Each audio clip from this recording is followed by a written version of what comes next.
evening to all of you.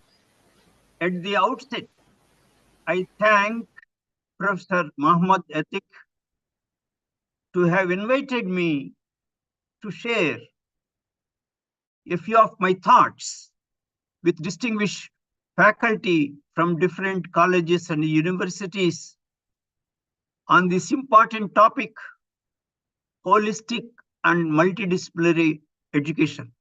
This is a great university. Sant Gadge Baba Amravati University is well known for its academics, and I'm happy to be here with all of you. Before I start the session, I request you to kindly note 3 points. The first point is, it is going to be an interactive session. If you have any questions, concerns, please note down so that at the end, you can clarify any concern, not only on this theme, on any topic related to NEP. Second point is, kindly mute your microphones, because very often, almost in many programs, all the participants and the persons are disturbed just because one person does not mute the mic, and then there is family talking about and all that. The lecture cannot go on. That is the second point. And the third point is, you have your own experience as faculty member. You had your experience as teacher, as student, on what is holistic education, what is this multidisciplinary education, interdisciplinary education, transdisciplinary education. You have your own concepts. So please, I request you to keep all those concepts in the background so that they do not interfere in your present understanding. Let us look at the subject afresh. That is very important. Whenever we want to have a deep insight, we should always look at the subject afresh. With this brief introduction, I shall proceed with my lecture in the form of a PowerPoint presentation.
Are you able to see my slides, sir? 8 not, sir, 8 not.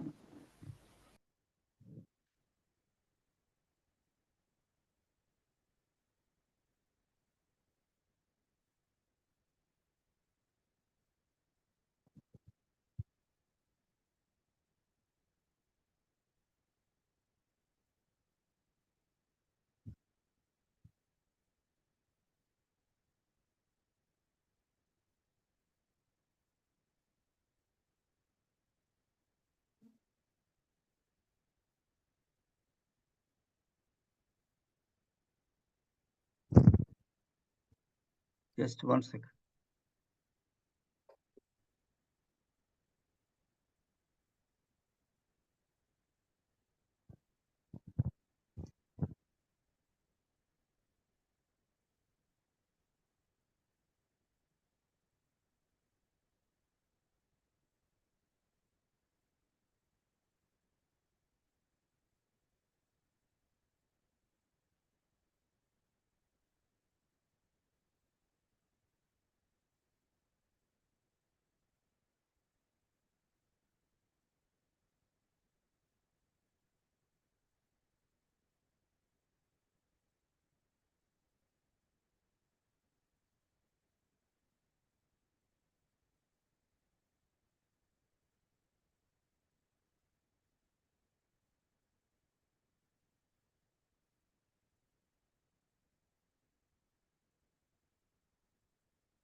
Yes, sir. Now it is visible, Yeah, sir. now Visible. it's visible. Yes, sir.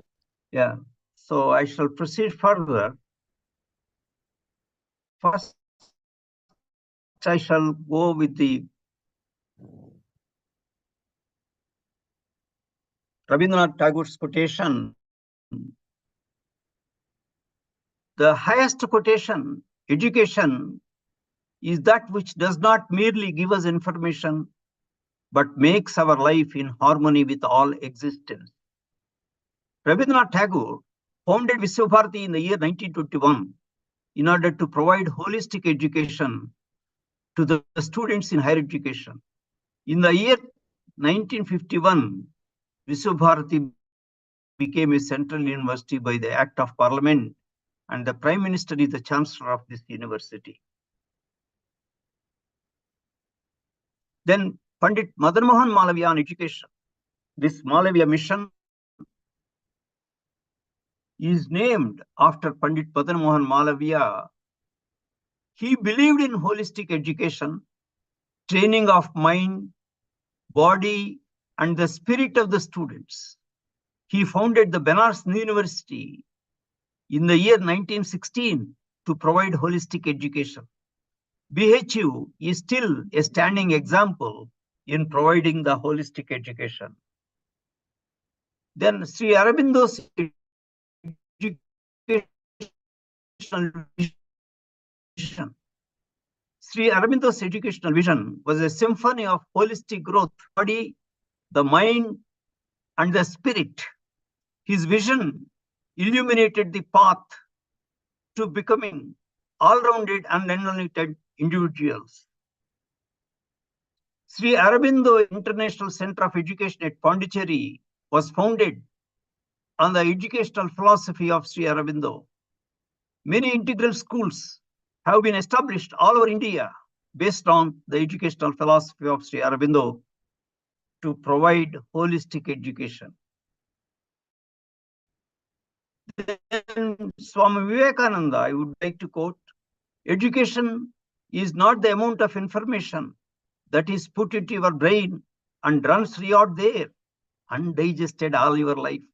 We must have life building, man making, and character making assimilation of ideas. If you have assimilated 5 ideas and made your life and character, you have more education, your whole library.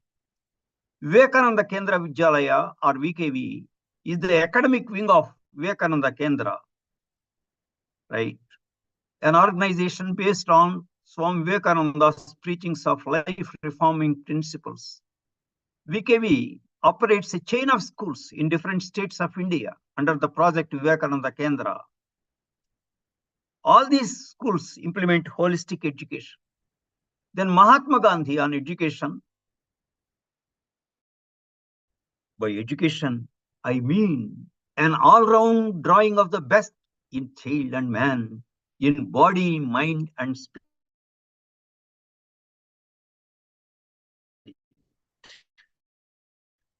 In body, mind, and spirit.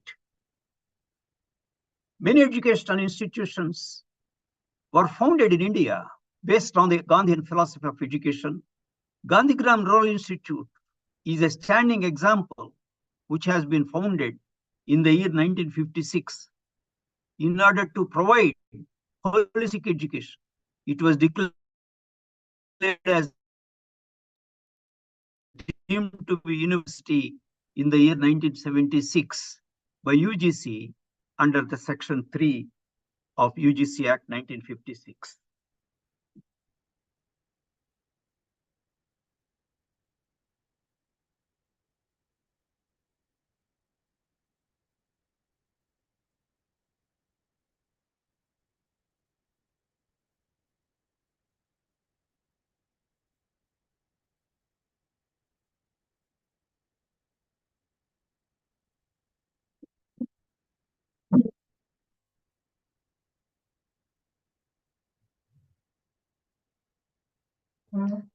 Hello, sir. Your voice is breaking, sir. Yeah. Therefore, I have opened my door. Yes, now it is clear, sir. Now it is clear. It's clear, yeah, I opened the door. The slides are moving. Yes, sir, slides are moving. Now we are on the slide number 10. Many Yeah, educational institutes were yeah. founded in India. Yeah, now J. Krishnamurti on education. Yes, sir. Now it is J. Yeah, Krishnamurti on education. Yes. yeah. So he says we have to reimagine education in order to cultivate holistic human beings. Based on the educational philosophy of J. Krishnamurti, several schools were founded all over the world to provide holistic education. For example, school at Rishi Valley near Madanapalli, Andhra Pradesh is well known to implement holistic education. Then Sarvepalli Radhakrishnan, teachers should be the best minds in the country. I quote Dr. S. Radhakrishnan, education should be imparted with a view to the type of the society that we wish to build. We are working for a modern democracy and on the values of human dignity and equality. These are only ideals. We should make them living forces. Our vision of the future should include these great principles. Training of the body and mind is understood reasonably well by all the educators. However, there are several viewpoints regarding the spiritual education. In this lecture, secular spirituality is considered in spiritual education. Please remember this point, sir. This is a takeaway from my lecture. I am using the word secular spirituality in spiritual education with a specific meaning. What is that? Secular spirituality is the adherence to a spiritual philosophy without adherence to a religion. Secular spirituality emphasizes the inner peace of the individual rather than a relationship with the divine. Secular spirituality is made up of the search for meaning outside of a religious institution. Secular spirituality has to be found the meaning outside of a religious institution. It considers one's relationship with the self, others, and nature. It considers one's relationship with the self, others, and nature. According to the American philosopher Robert C. Solomon, spirituality is coextensive with religion and is not incompatible with or opposite to science or the scientific outlook. Naturalized spirituality is the spirituality without the need for the otherworldly. Spirituality is one of the goals, perhaps the ultimate goal of philosophy. Now, I draw your kind attention to reflect upon this for 30 seconds on the concept of secular spirituality.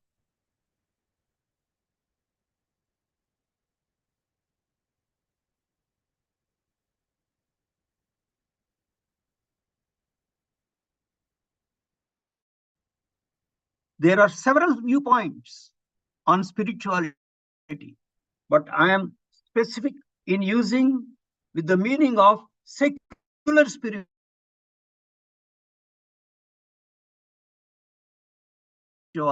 Why? There are students, there are faculty in colleges and universities belonging to different religions, different faiths, believers of God, non-believers of God, all sit in one class and study. Therefore, we can find out the meaning outside any religion, outside the God, then we can be very comfortable. There is no confusion. There is no conflict. One more point. It is the spirituality coextensive with religion.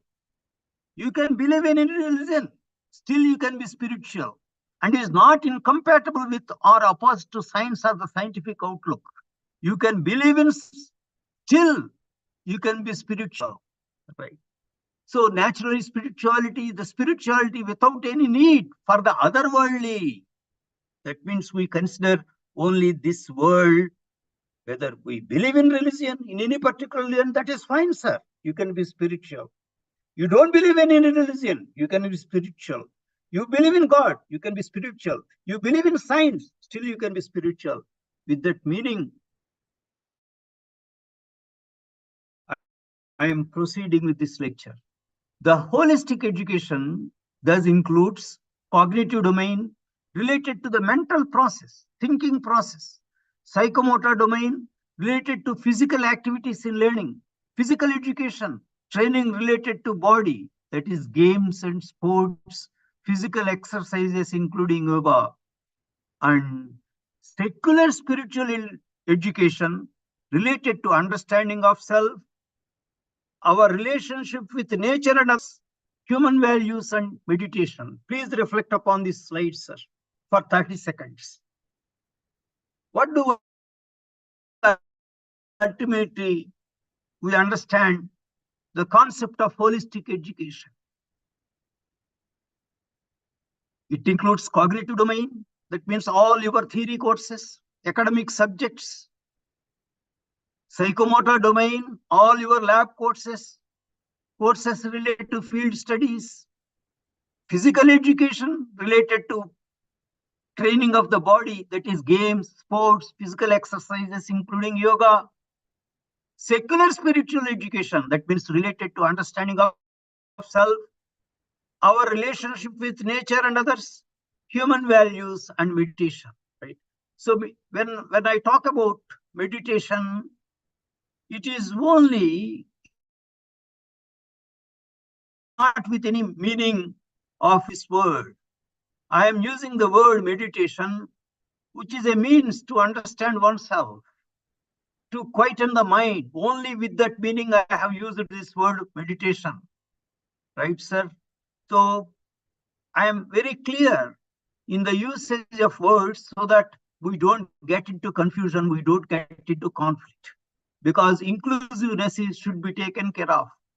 We have to consider all the students in the classroom, right? So togetherness will exist when you consider secular spirituality.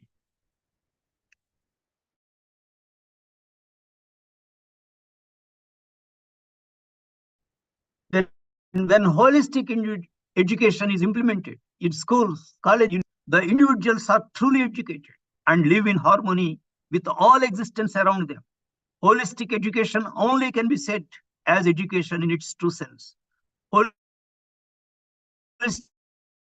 education includes design of the multidisciplinary curriculum, innovative and flexible curriculum, and its implementation by providing the necessary infrastructural facilities and using the appropriate pedagogical practices. Holistic education, let us see whether it was implemented in the ancient universities in India.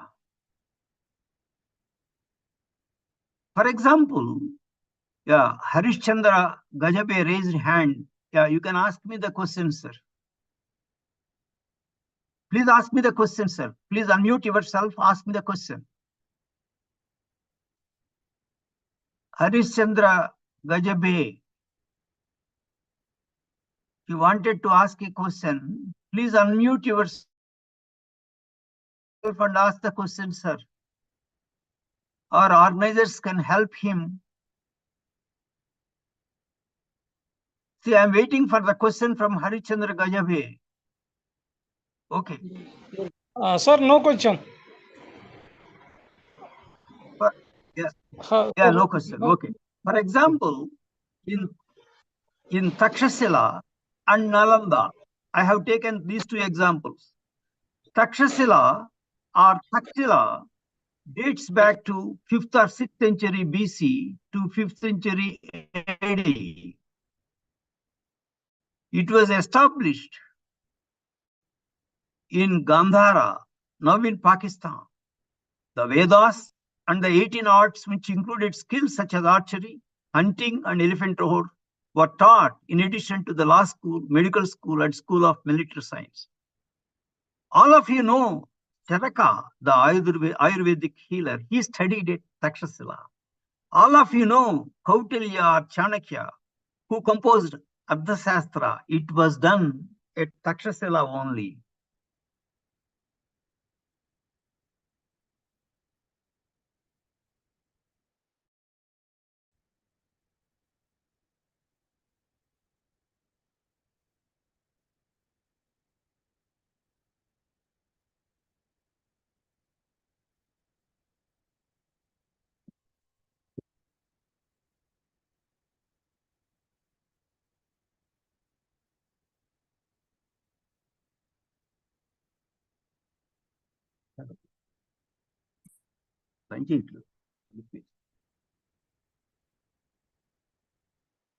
The University of Nalanda, 5th century to 12th century AD, in India, was one of the achievements of the ancient period in the field of education. It was one of the world's first residential universities. It had over 10,000 students and 2,000 teachers on the campus with a faculty-student ratio of 1:5. Can you imagine now, sir? Whether it is in IITs or NITs or central universities or any state universities, do we have a faculty-student ratio of 1:5? So they were great universities even in ancient period in India. Students studied science, astronomy, medicine, and logic as diligently as they applied themselves to metaphysics, philosophy, Samkhya Shastra, Yoga Shastra, and Vedas, the scriptures of Buddhism, philosophy transcending ethnic and national boundaries. The university attracted peoples and scholars from Korea, Japan, China, Tibet, Indonesia, Persia, Turkey, and other parts of the globe. Nalanda represents the concept of the university of the ancient period. That concept is relevant even today, sir, as seen in NEP 2020. The concept of Nalanda University, which existed several hundred years ago, is still relevant in 21st century. Now, so far, I have tried to explain the concept of holistic education,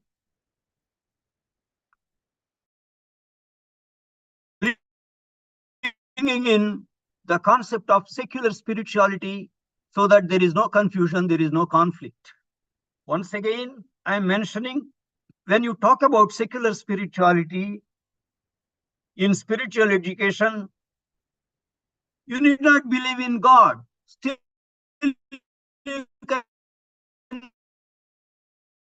be spiritual.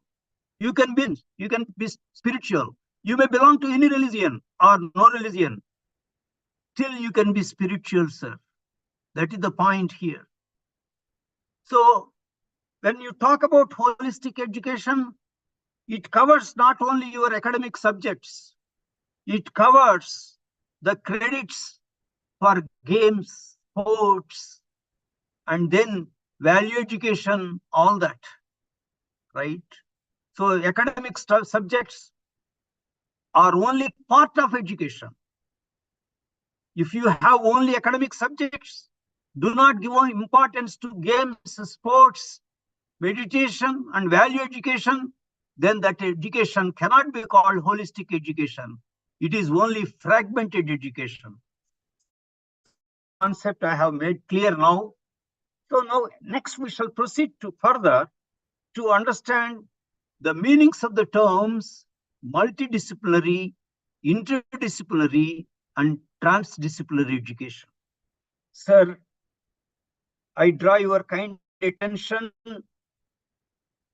to these concepts, very important concepts, right? When you talk about multidisciplinary education, it implies the study of an academic program consisting of courses from multiple different disciplines at the same time. Perspectives from different disciplines create a broader understanding of the major disciplines of the academic program. The student crosses the boundaries of disciplines, but the disciplines keep their own identity. For example, you have a BTech computer science program You may be having courses in computer science, electronics, electrical engineering, mathematics, physics, chemistry, and all that, environmental studies, professional ethics, and all that. So you will have different disciplines. So disciplines do not lose their identity. They have their own identity. But when the student is exposed to courses from a variety of disciplines, he or she will be able to cross the boundaries of the discipline and attain broad-based knowledge of study. When he approaches a real-world problem, a complex problem, already in his brain, there is interconnections of all the knowledge from different disciplines, right? So because of that, he will be able to approach the real world problem or complex problem with confidence and ease and may be able to solve. Therefore, whenever you talk about curriculum in undergraduate education, it should be only multidisciplinary curriculum, not related to only a particular discipline of study. That is very important, sir. So, disciplinary, multidisciplinary, interdisciplinary, and transdisciplinary domains of learning are depicted diagrammatically in the next slide to have still greater clarity. Look at this here. This purple circle, you have of a single discipline, only single discipline courses. You have certificate courses. Most of the certificate courses belong to single discipline, especially out of the students' interest. Sometimes they may register for online courses or evening courses, like certificate courses in C++, R programming, Java, database, data mining, web designing, graphic. So several such courses, even yoga, music, there are so many certificate courses offered. So they belong to single discipline courses. When you talk about multidisciplinary courses, I have represented two circles here, a purple circle and a green circle. You can add many circles, a number of circles, as many as you have the courses in your multidisciplinary curriculum. Here, you can see here, the purple circle and the green circle, there is no integration of these two circles. There is no cross-section of these two circles. They have their own identity. They have their own identity, sir. But still, the students will be able to cross the boundaries of the discipline and see the interconnections of knowledge from different disciplines. So this is additive. So knowledge from different disciplines, it is additive in multidisciplinary nature. And all disciplines keep their own identity. But the student, after having learned knowledge from different disciplines, will make interconnections between. Then, one, there is some disturbance, sir. I have already requested earlier. Please unmute. Please mute yourself. Please mute yourself. Majid Pathan, sir. Majid Pathan, sir, please mute yourself. Please. Majid Pathan, sir, please mute yourself. I made with these points the beginning itself. Even if one participant does not mute, then it disturbs the whole session, sir. Mr. Pathan, please mute yourself. Now let us, because we are discussing a very, very complex subject. Unless we pay total attention, we will not have clarity. We will have only verbal understanding, but not conceptual understanding. Right? We should have deep insight into this subject, sir, when we design the curriculum. So look at this interdisciplinary. This is purple circle, represents one discipline. The green circle represents another discipline. You can see here the interface between these two disciplines. This yellow region is the interfacial region. There is integration of these disciplines. There is cross-section of these two disciplines. This yellow region, this interfacial region, does neither belong to the purple discipline nor belong to the green discipline. It is totally different area of knowledge, totally different domain of knowledge. However, this domain of knowledge is influenced by purple discipline and also green discipline. Both have influence, but it is totally different area of knowledge, right? So I shall give you examples also in the subsequent slides. This is interdisciplinary. Now here, that means there is integration between different disciplines, 2 or more disciplines, not only 2 disciplines, 2 or more disciplines also possible, sir. So now look at transdisciplinary. Only for the sake of convenience, I have mentioned only 2 circles. Here, this is Excuse me, purple. sir. Yes. Sir, the slides are not visible. Slides are not visible. Yes, sir. It's not completely visible. Now? Partially visible. Yeah, because full slide mode, there is some problem in the presentation view, sir. Yeah. It is not in the presentation view. That's why in it the is. full slide mode, there is some problem. Yeah. In the full slide mode, there is a problem here. I tried. Okay, sir. Please continue, sir. Please. Yeah. But with my explanation, you are able to make out. Am I right? Okay, sir. Okay. Yeah. In the transdisciplinary learning, here also there is integration of disciplines, 2 disciplines. There is difference between interdisciplinary and transdisciplinary. Look at this. See, this white region is the transdisciplinary domain of knowledge. This white region. That means it transcends both the disciplines of knowledge. For the sake of convenience, I have represented only 2 disciplines here. It may be more than 2 also. So that means it is totally new knowledge that has emerged. When you do research with including 2 or more disciplines, the outcome, you cannot imagine even the outcome. It is totally new knowledge. A holistic approach has come out, sir. So transdisciplinary domain of knowledge needs lot of collaboration between different departments, between different teachers, between different students. Very, very difficult, but the outcome is actually revolutionary. Outcome is revolutionary, and then it paves the way to new domains of knowledge.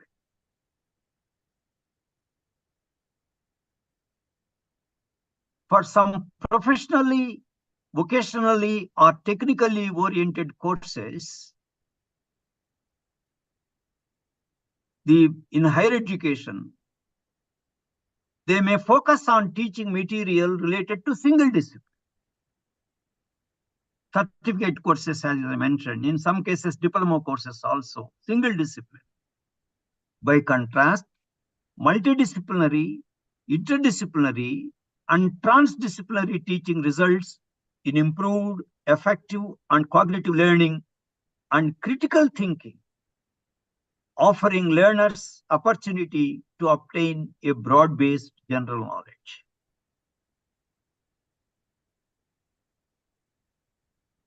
Please look at this point, sir.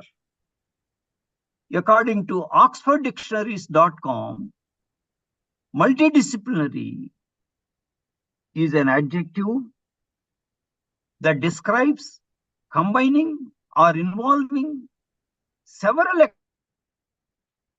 academic disciplines or professional specializations in approach to a topic or a problem.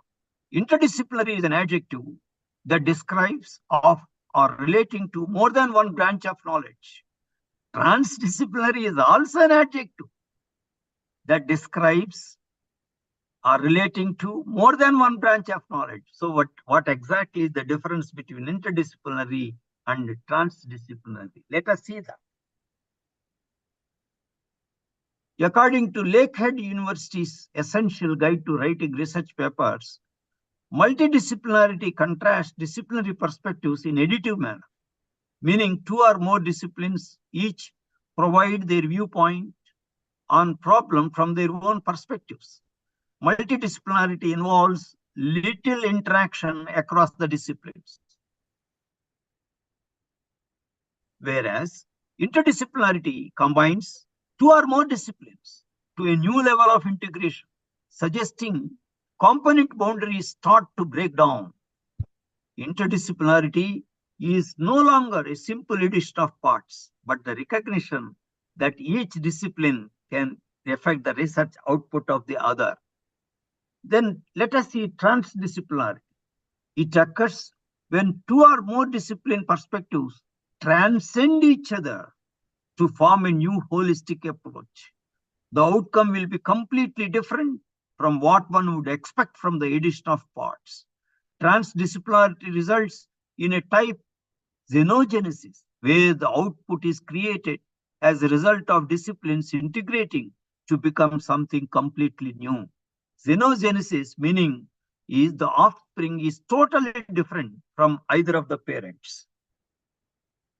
So these are the single discipline courses, certificate courses belonging to a single discipline. These are all offered by IGNOU.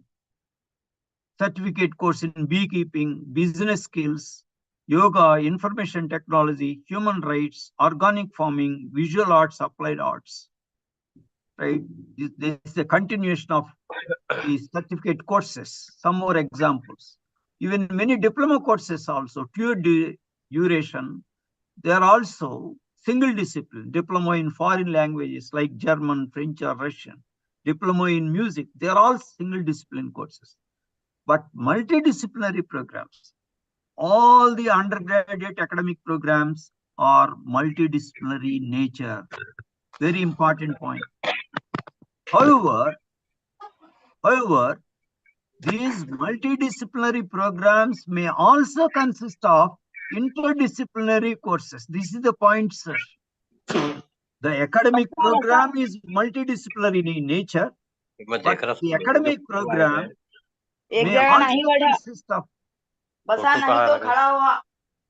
Sir, Majid Pathan, please mute yourself, sir.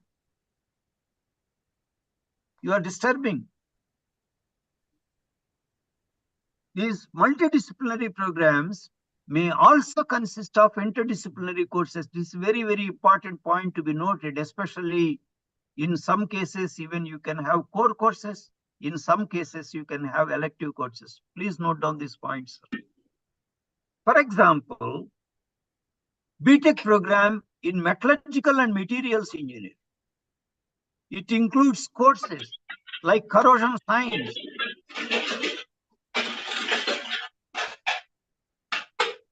which is an interdisciplinary course between metallurgical engineering and electrochemistry. I taught this course for several years as an open elective, wherein all the branches of engineering register.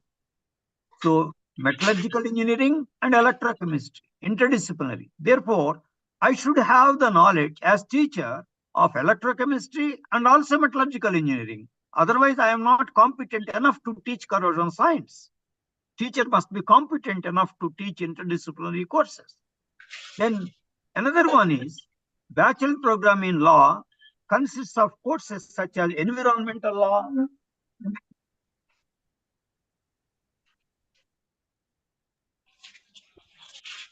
sociology of law, which are interdisciplinary courses. Environmental law is an interdisciplinary course between environmental studies and law. Sociology of law is an interdisciplinary course between sociology and law. Similarly, Bachelor of Education includes educational technology as an interdisciplinary course. Now, this is another point, sir. This is another point. Earlier, we have seen that a multidisciplinary undergraduate program will have courses interdisciplinary in nature. Now you see here in this slide, there can be interdisciplinary academic programs. Very important point. Interdisciplinary academic programs.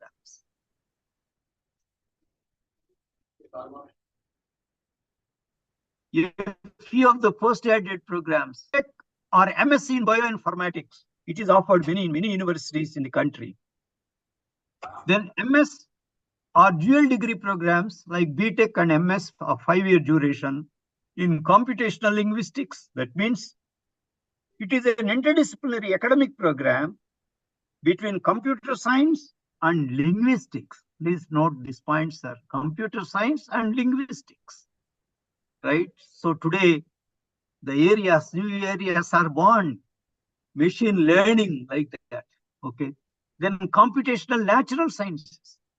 Interdisciplinary academic program between computer science and physics and chemistry.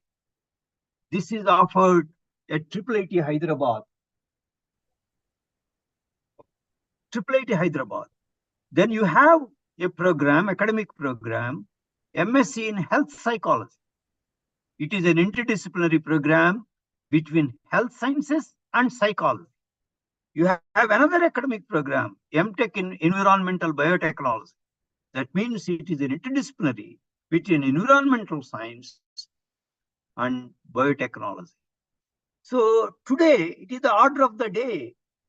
In view of the need of the society, if in view of the need of different employing organizations, these new academic programs, interdisciplinary academic programs are offered in many colleges and universities.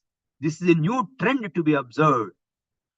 That means you have multidisciplinary academic programs, you have interdisciplinary courses, you also have interdisciplinary academic programs. Then transdisciplinary education. This needs a very high degree of collaboration between different departments and teachers belonging to different disciplines. Examples, projects executed by the students in the interdisciplinary academic programs, executing research projects sponsored by the industry, executing consultancy projects. You see, multidisciplinary, interdisciplinary, and transdisciplinary education programs are of great relevance in higher education.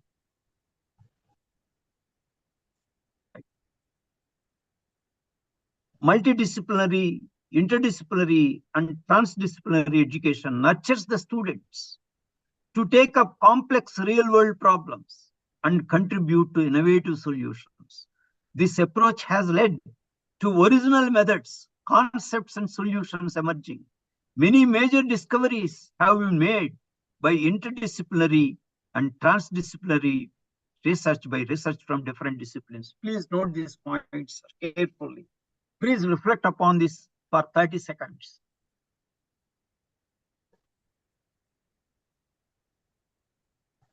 Multidisciplinary, interdisciplinary, and transdisciplinary education nurtures the students to take up complex real-world problems and contribute to innovative solutions. This approach has led to original methods, concepts, and solutions emerging.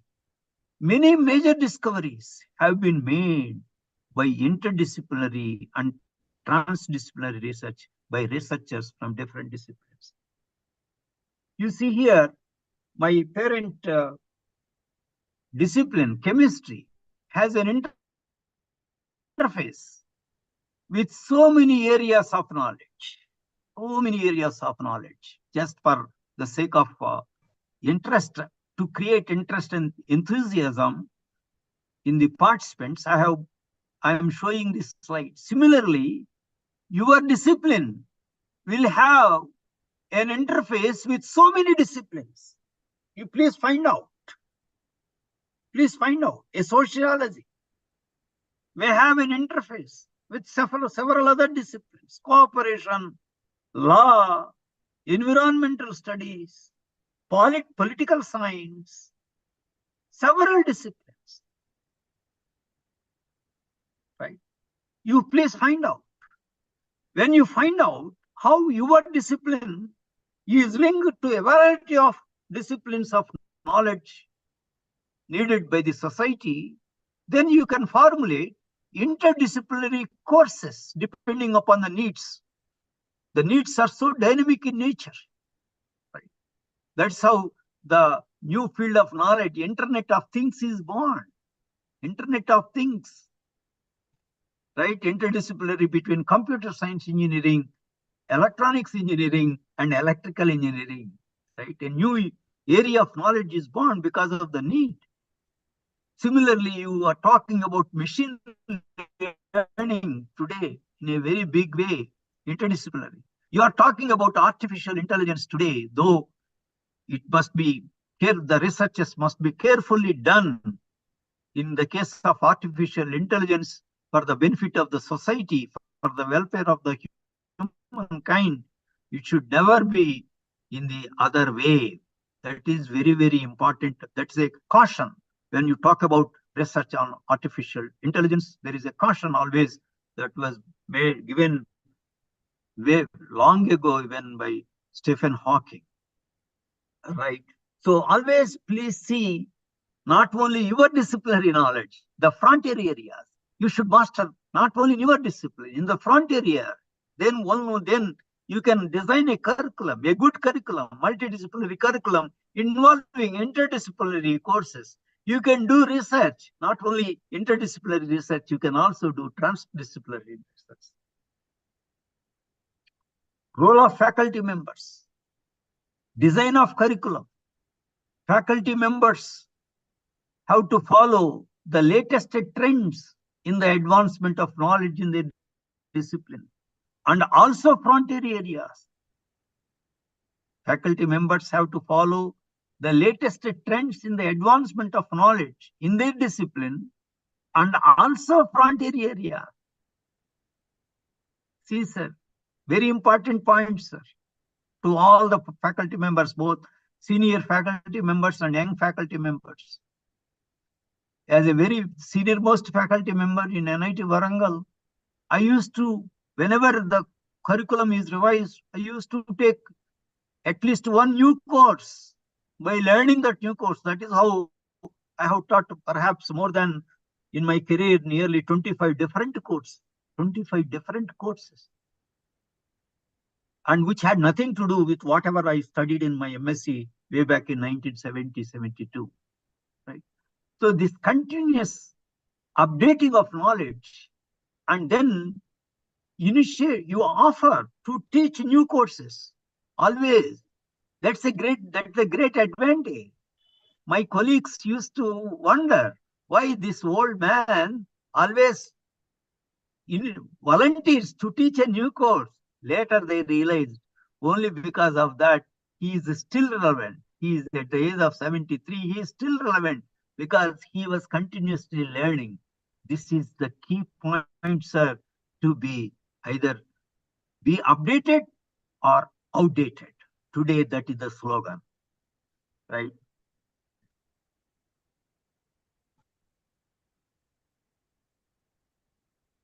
Then number 2, the faculty members, challenges for the faculty members, pedagogical practices. When we teach any course, please look at this point, sir, with greater attention. When we teach any course, we have to implement the learner-centric pedagogy. Learner-centric pedagogy, not teacher-centric pedagogy. There is a difference. When I say learner-centric pedagogy, that means students learn through doing activities besides our lecturing.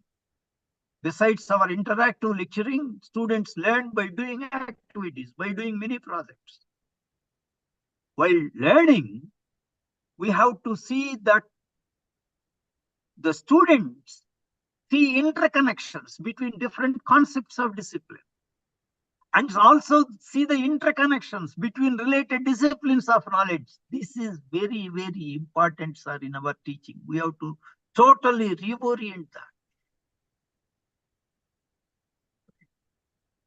When I teach every unit, the 2 hours I will spend after completing the unit. Where are the interconnections between different concepts? Right? When I go to further unit, by the end of the course, I also make them see the interconnections between other courses. I also make them see. Then they will see the beauty of learning. Then they will see that the knowledge is a whole. It is not fragmented. Only for the sake of convenience, different teachers teach different courses. But once the students see the interconnections between different disciplines of knowledge, between the content in different courses, then they see the beauty of learning. For doing this, we need to have mastery of knowledge and deep insight, not only in our discipline, but also in the frontier areas. Then the students will be able to learn the art and science of learning and soon become holistic learners and see the knowledge as a whole. They will have critical thinking and problem solving skills and try to solve any complex problem, real world problem, with greater confidence and ease. This is what is needed in higher education, sir, and not dumping of lot of information. Then research and consultancy. Interdisciplinary research centers. Every university must establish interdisciplinary research centers, which include faculty members from different related disciplines. While the university provides basic research facilities, the research groups can equip further with advanced facilities through sponsored research projects from different funding agencies. Through interdisciplinary and transdisciplinary research, the research teams can work on advanced and frontier areas, resulting in original and new knowledge. Sir, please see, sir, resulting in original and new knowledge, transcending the disciplines involved. This original knowledge must form a totally new field of knowledge and show a path and direction for other researchers in the world. This is what is needed in the country. After C.V. Raman, India could not achieve even a single Nobel Prize after C.V. Raman. That is essentially because we are compartmentalized. We have built strong walls between departments. We are not able to come out of them. We are not doing interdisciplinary and transdisciplinary research. We are not finding out new discoveries which others will follow. It is not that somewhere in Europe and USA some discovery is made and then in the similar lines we publish several research articles. That is not what is needed, sir. The original knowledge, the new work has to be done in India. The new discoveries, the new inventions have to be done in India, which the world has to follow. This reversal of trend is the need of the hour, sir. For that, there is a large, what is called a deep insight needed in the interdisciplinary and transdisciplinary research and research centers. IIIT Hyderabad is one example. Many IITs also are examples wherein there are research centers. Departments are there, but there are research centers. Interestingly, in IIIT Hyderabad, there are no departments, sir. Only research centers are there across different disciplines of knowledge. Research centers are built across disciplines of knowledge. Only academic programs, for the sake of academic programs, there is one coordinator and the faculty member who has expertise in a particular discipline of knowledge will offer a particular course. I have read a few years ago one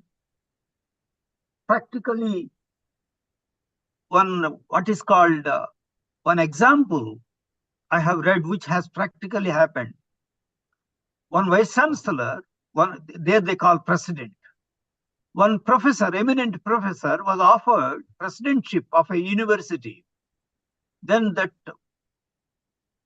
professor made a condition that he should have total freedom the governing council should not interfere in his governance. Then they said, okay. The first thing what he did is remove the departments. He has made only research groups for conducting the academic programs. The concerned experts will offer the courses. Otherwise, it is research groups. And there is no hierarchy in the research group. Even the youngest faculty who has the depth of knowledge, who has the deep insight, who has expertise can be the group leader. And through industry-sponsored projects, research projects, they have done original discoveries, new innovations, new inventions. Then the governing council extended him again another term, right? So that is very much needed, sir. We are not working together, sir. We are working as individuals, sir, in our universities and colleges. We have great strengths as individual faculty members, but in a group, we are collapsing, sir. It is what is needed, not only in the graduate attributes, it is mentioned collaboration and teamwork among the students. What is important is collaboration and teamwork among the faculty members, wherein the walls are completely broken and faculty come together and hierarchy is removed. Even the youngest faculty can be the group leader.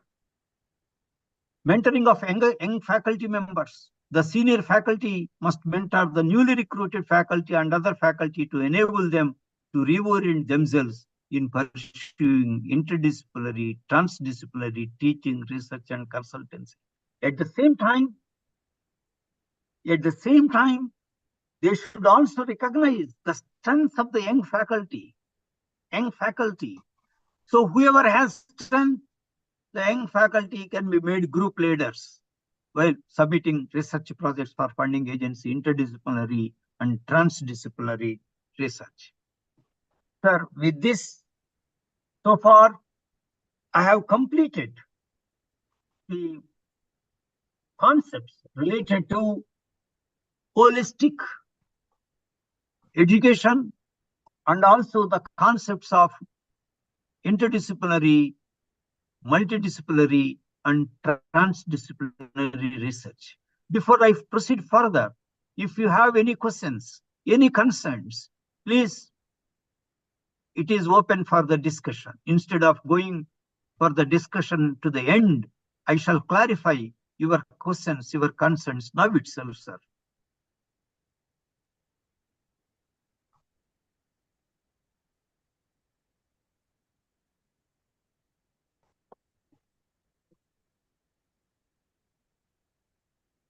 If you do not have any questions right now, I will proceed further.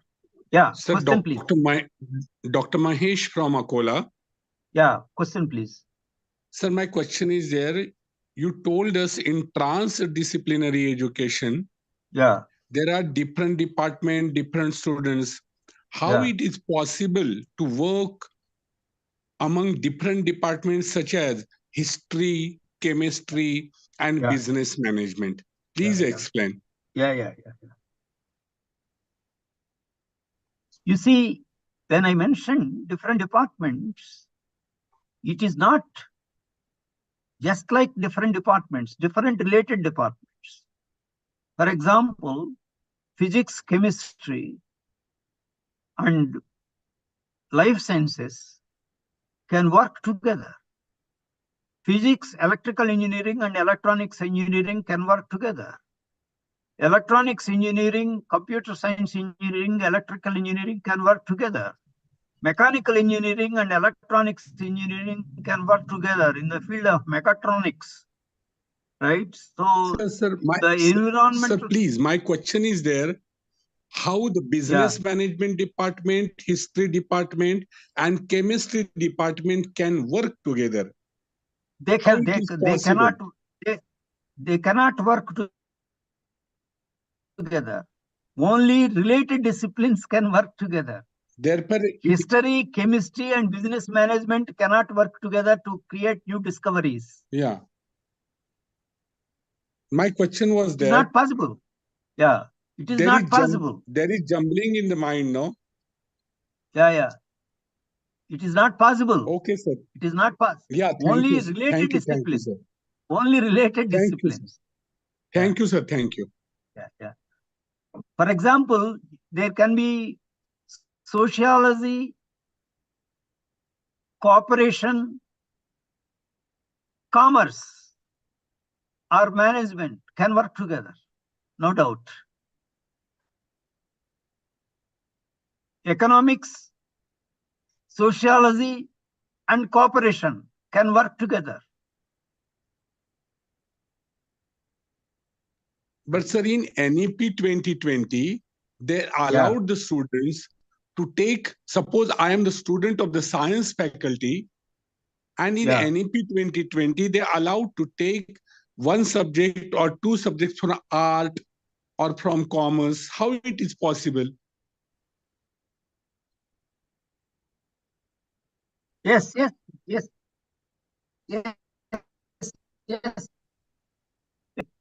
It is, these are called open electives, generic electives, open electives. That means they do not require any prerequisite knowledge.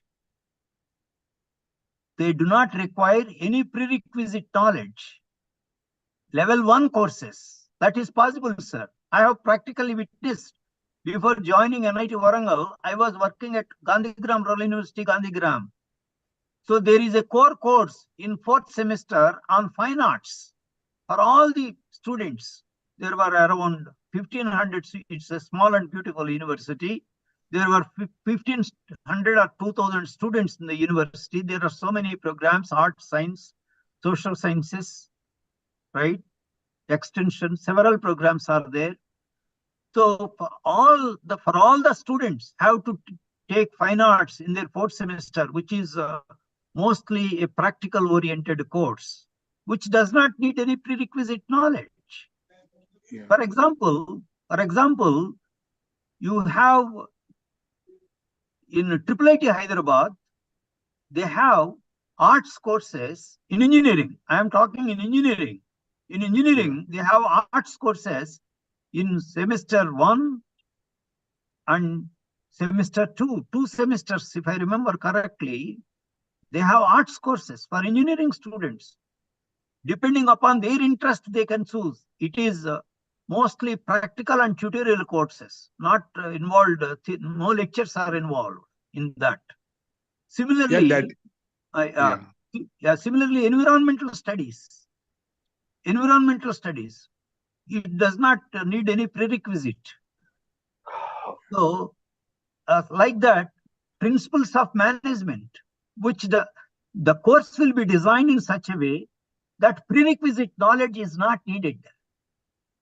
So I will give another example, sir. I was in science chemistry department faculty in Gandhigram Rural University.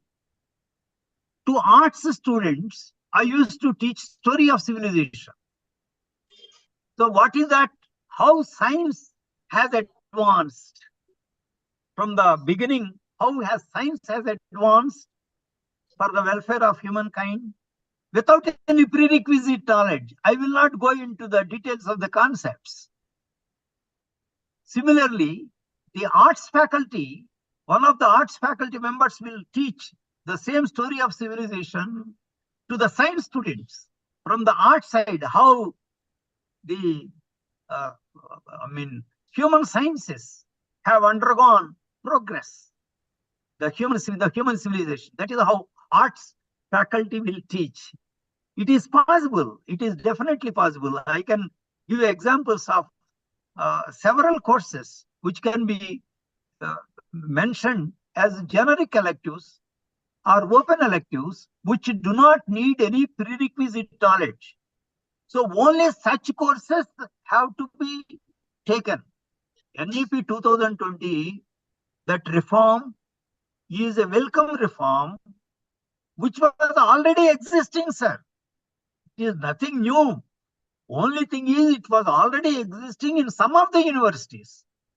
But therefore, it has made it a reform so that all the universities will follow. That's all. Even Vishwa Bharati, way back 1921, it was established by Rabindranath Tagore.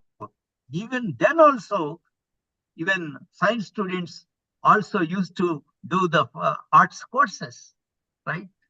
So, but the point here is when you design the curriculum, you have to design in such a way that you have the level 1 course, which does not require any prerequisite knowledge. That is very important. The Thank you, sir. faculty Thank you. who teach the course have to take care of it. Thank you, sir. Thank you. Yeah. Very good questions, sir. Very good questions. Right. So other questions, please. Other concerns. See, I always like to have interactive session.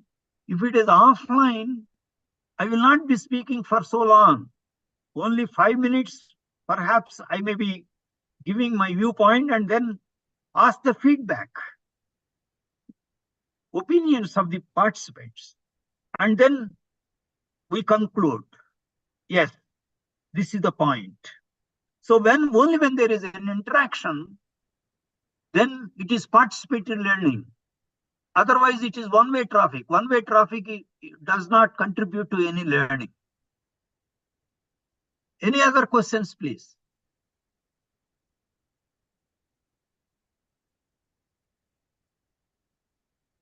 Questions, please. Sir, I have a question. Yes, sir. Sir, in NEP 2020, Yeah. we did not change the core subject. We have only changed in generic or open elective subjects.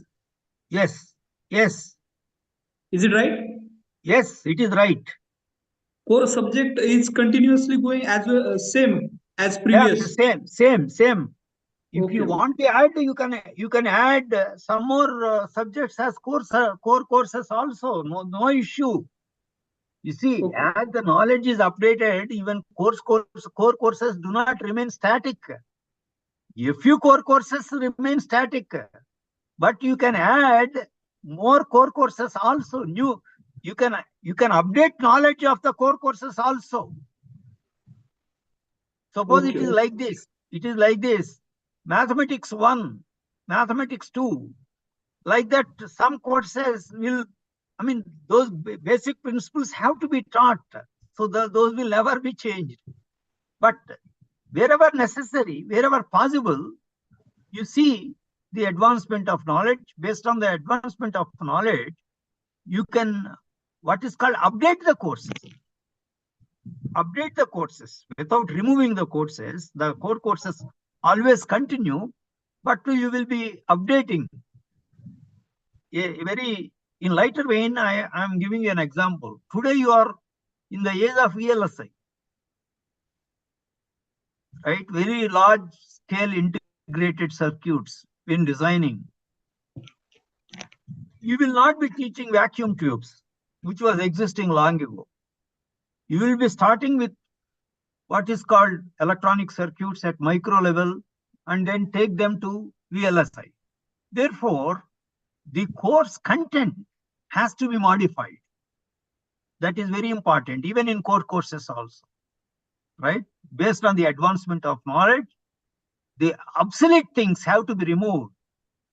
The core courses will remain, but the content has to be reviewed once in 3 years at least.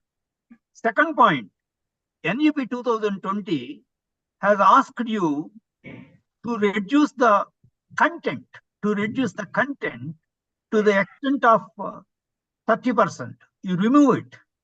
Give more importance to critical thinking and problem solving. So which content will you be removing? Concept-oriented, deep insight-oriented content, please don't remove. Only information-oriented content, you can remove it. And then otherwise, you cannot implement outcome-based education when you are burdened with the knowledge, with the syllabus, heavy syllabus.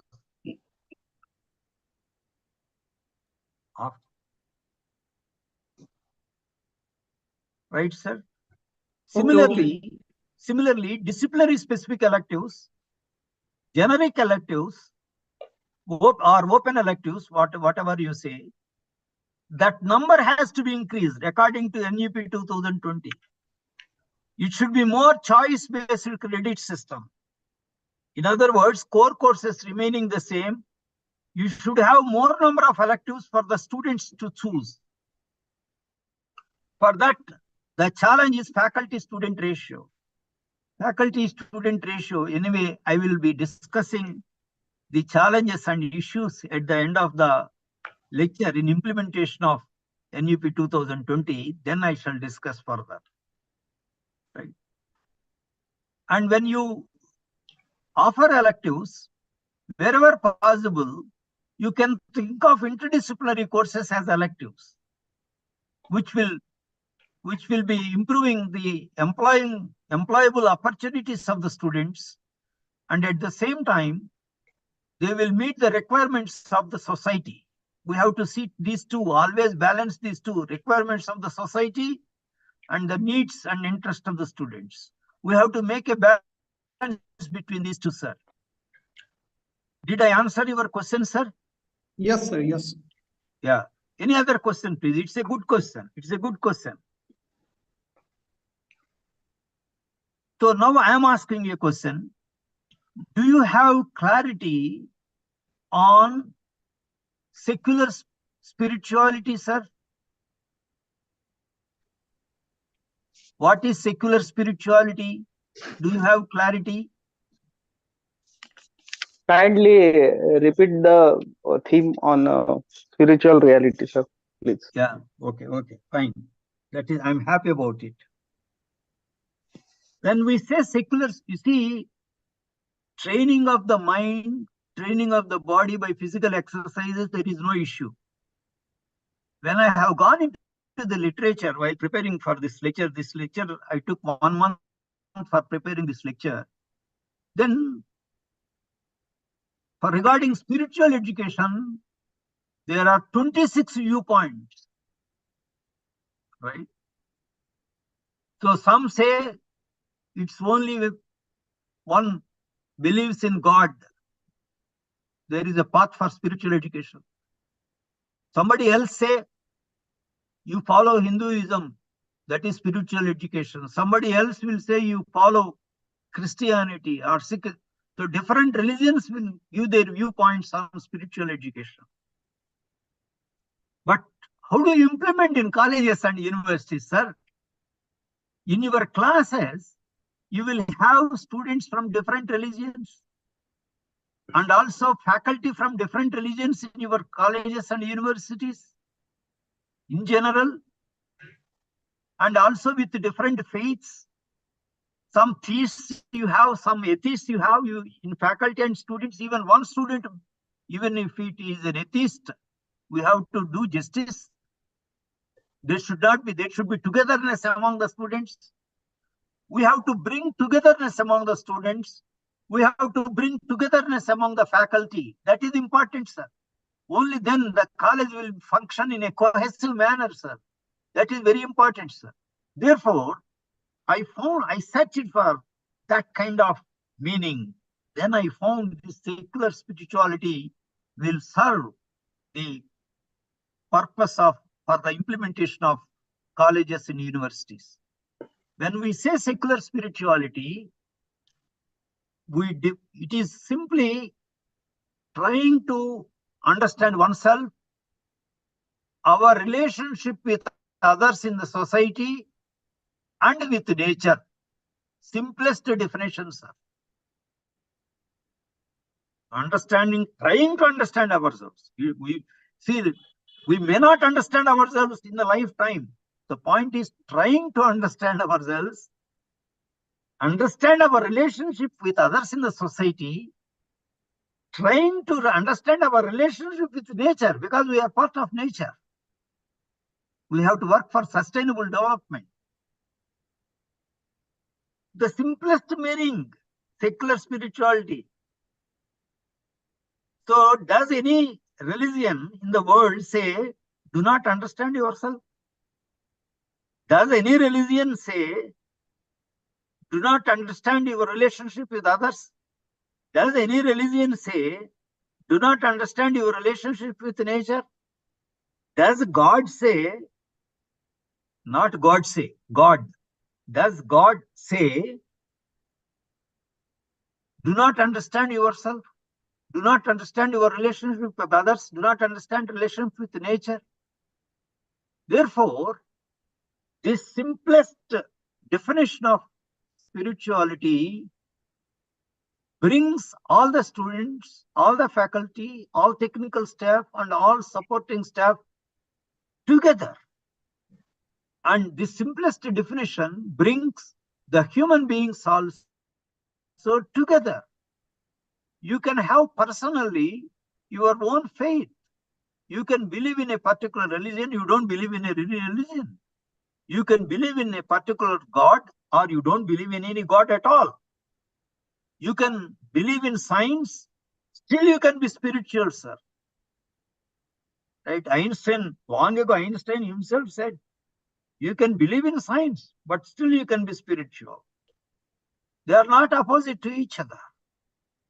You can believe in a particular religion, that is your personal affair. Still you can spiritual according to this definition of trying to understand yourself, trying to understand your relationship with others in the society, trying to understand your relationship with nature. This is the essence of secular spirituality. Did I make the point clear, sir, to you? Yes, sir. Thank you, sir. Thank you very much. Yeah, very good.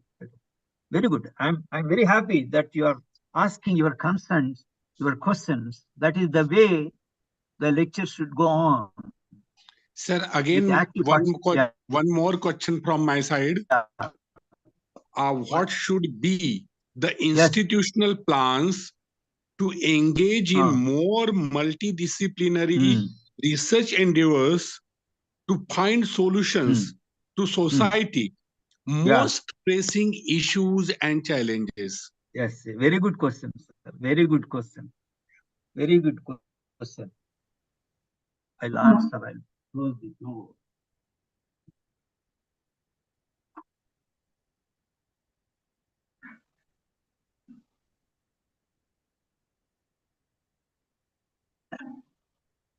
It's a wonderful question, sir.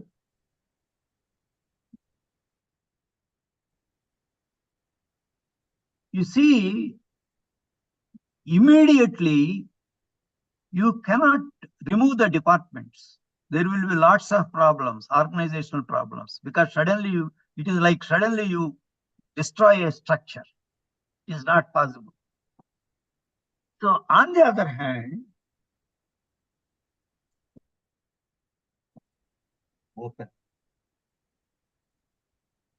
wherever possible, find out the advanced modern research areas, start working with different research groups. That's what I have done when I did the Dean Research and Consultancy way back 2010 to 12. For 2 years, I was the Dean Research and Consultancy. So the first thing I have done is I requested all the faculty. There were 325 faculty at the time. Now it is more than 400. So 325 faculty, I have asked them to give their areas of interest and expertise. Research areas of interest and expertise, whatever department may be. So I have collected them. Then I have divided into research groups. The largest research group happened to be material science. Material science research group consisted of nearly 20 faculty members across the departments of physics, chemistry, metallurgical and materials engineering, mechanical engineering, electrical engineering, and electronics and communication engineering, and biotechnology. So many people were interested in research in the area of material science. There may be several reasons. Maybe those faculty were recruited while recruitment itself, they had expertise in material science, whatever reason. Like that, mechatronics, another research group emerged. Then Internet of Things, those days itself, right? So like that, different research Then I have invited the expert for each research group, experts from IITs, because IITs are one level higher institutions than NITs.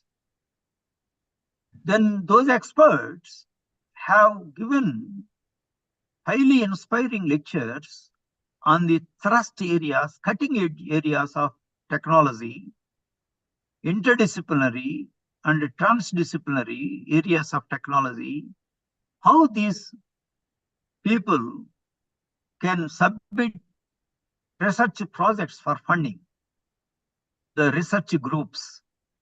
That is how it started. So we got huge funding, in terms of research, and relatively better, research outcome we could observe for 2-3 years, relatively better research outcome we could observe. But in India, the problem is continuation of some of the best practices. When one director has a priority, one dean research and consultants has a priority and deep insight in that, then it works for few years. When the director changes, the dean research and consulting changes. So there is no continuation of things, systems going on. That's a big drawback. Otherwise, that is a model to create research centers, which is working very well in IIIT Hyderabad. It started in 1998, IIIT Hyderabad. There are no departments there. There are only research centers. There is a program coordinator to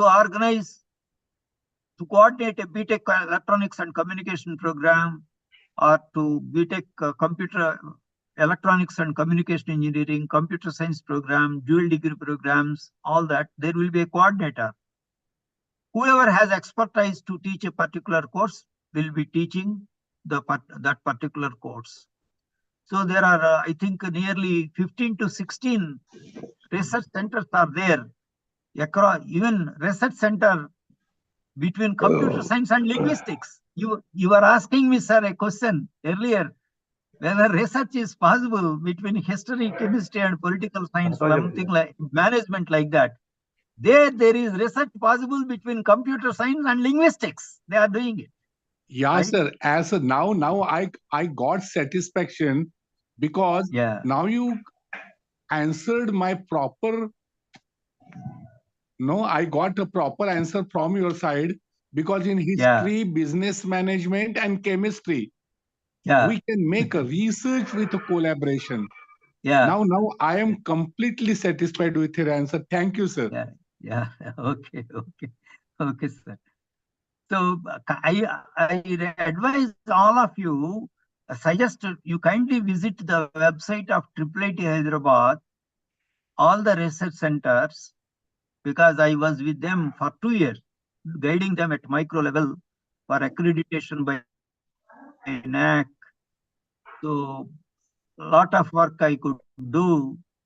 So please go through the research centers, go through the academic programs. So very interesting. Even for some program, for some courses, a BTech student and MS student also can sit together in the same classroom. That is quite interesting, sir. Right? Greater flexibility in curriculum. Right? So they have, I'm going to give the model also in course of my lecture. Do you have any more questions, sir?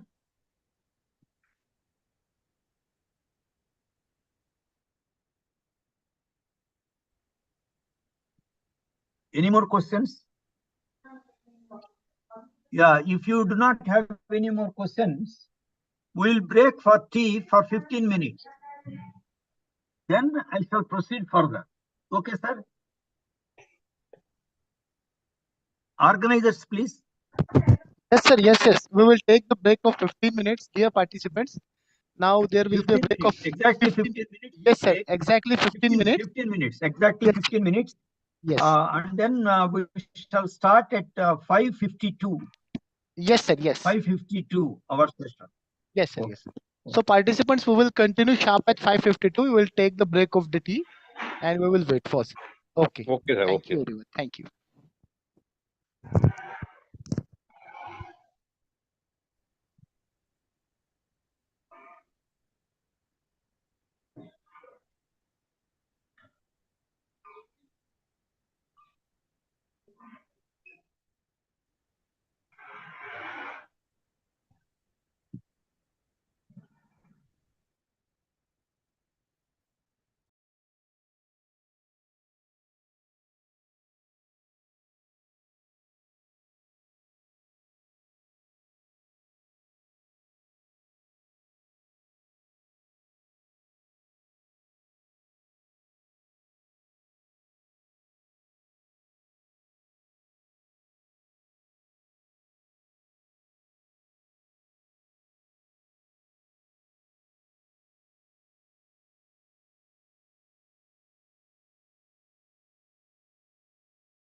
Hello, Professor Rao, sir.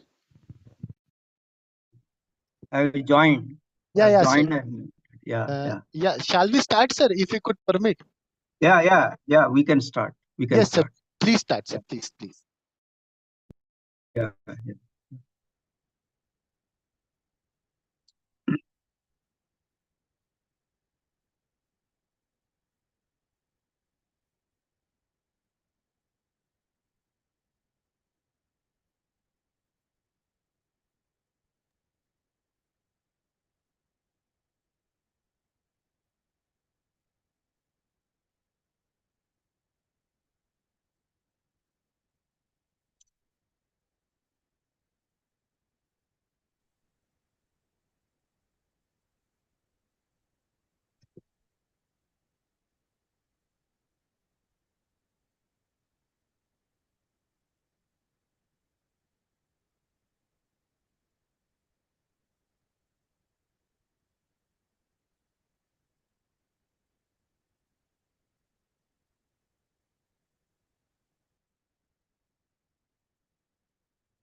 Is my slide visible, sir?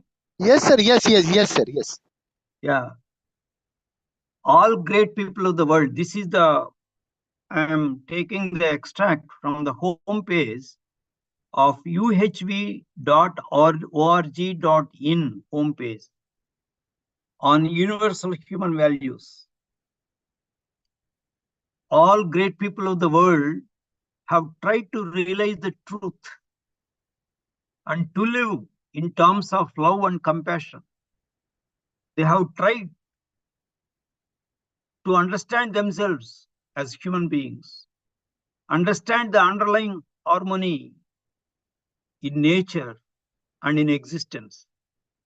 They have tried to understand the role of human being in nature, in existence, to live by it, and to develop an equitable and just society which ensures the well-being of all. With this, I quote, how to integrate human values in higher education. If we are able to integrate human values in higher education, then we are doing justice to spirituality, that is secular spirituality. So this is again, are you able to see my slide, sir? New slide? Changed slide? No, sir. Yet not, sir. No, Are sir. you- Universal human values, sir. UHV slide is there. Oh, only the changed slide is not there. No, sir. No.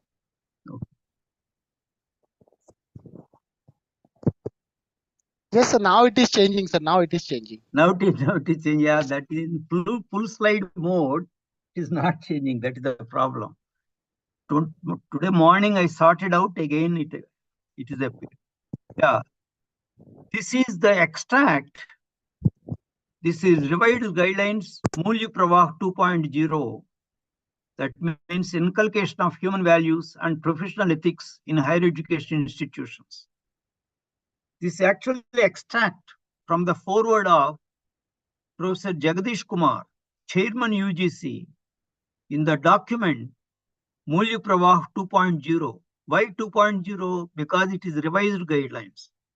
After NEP 2020 came into existence, they have revised the guidelines again So Mulya Pravah means inculcation of human values and professional ethics.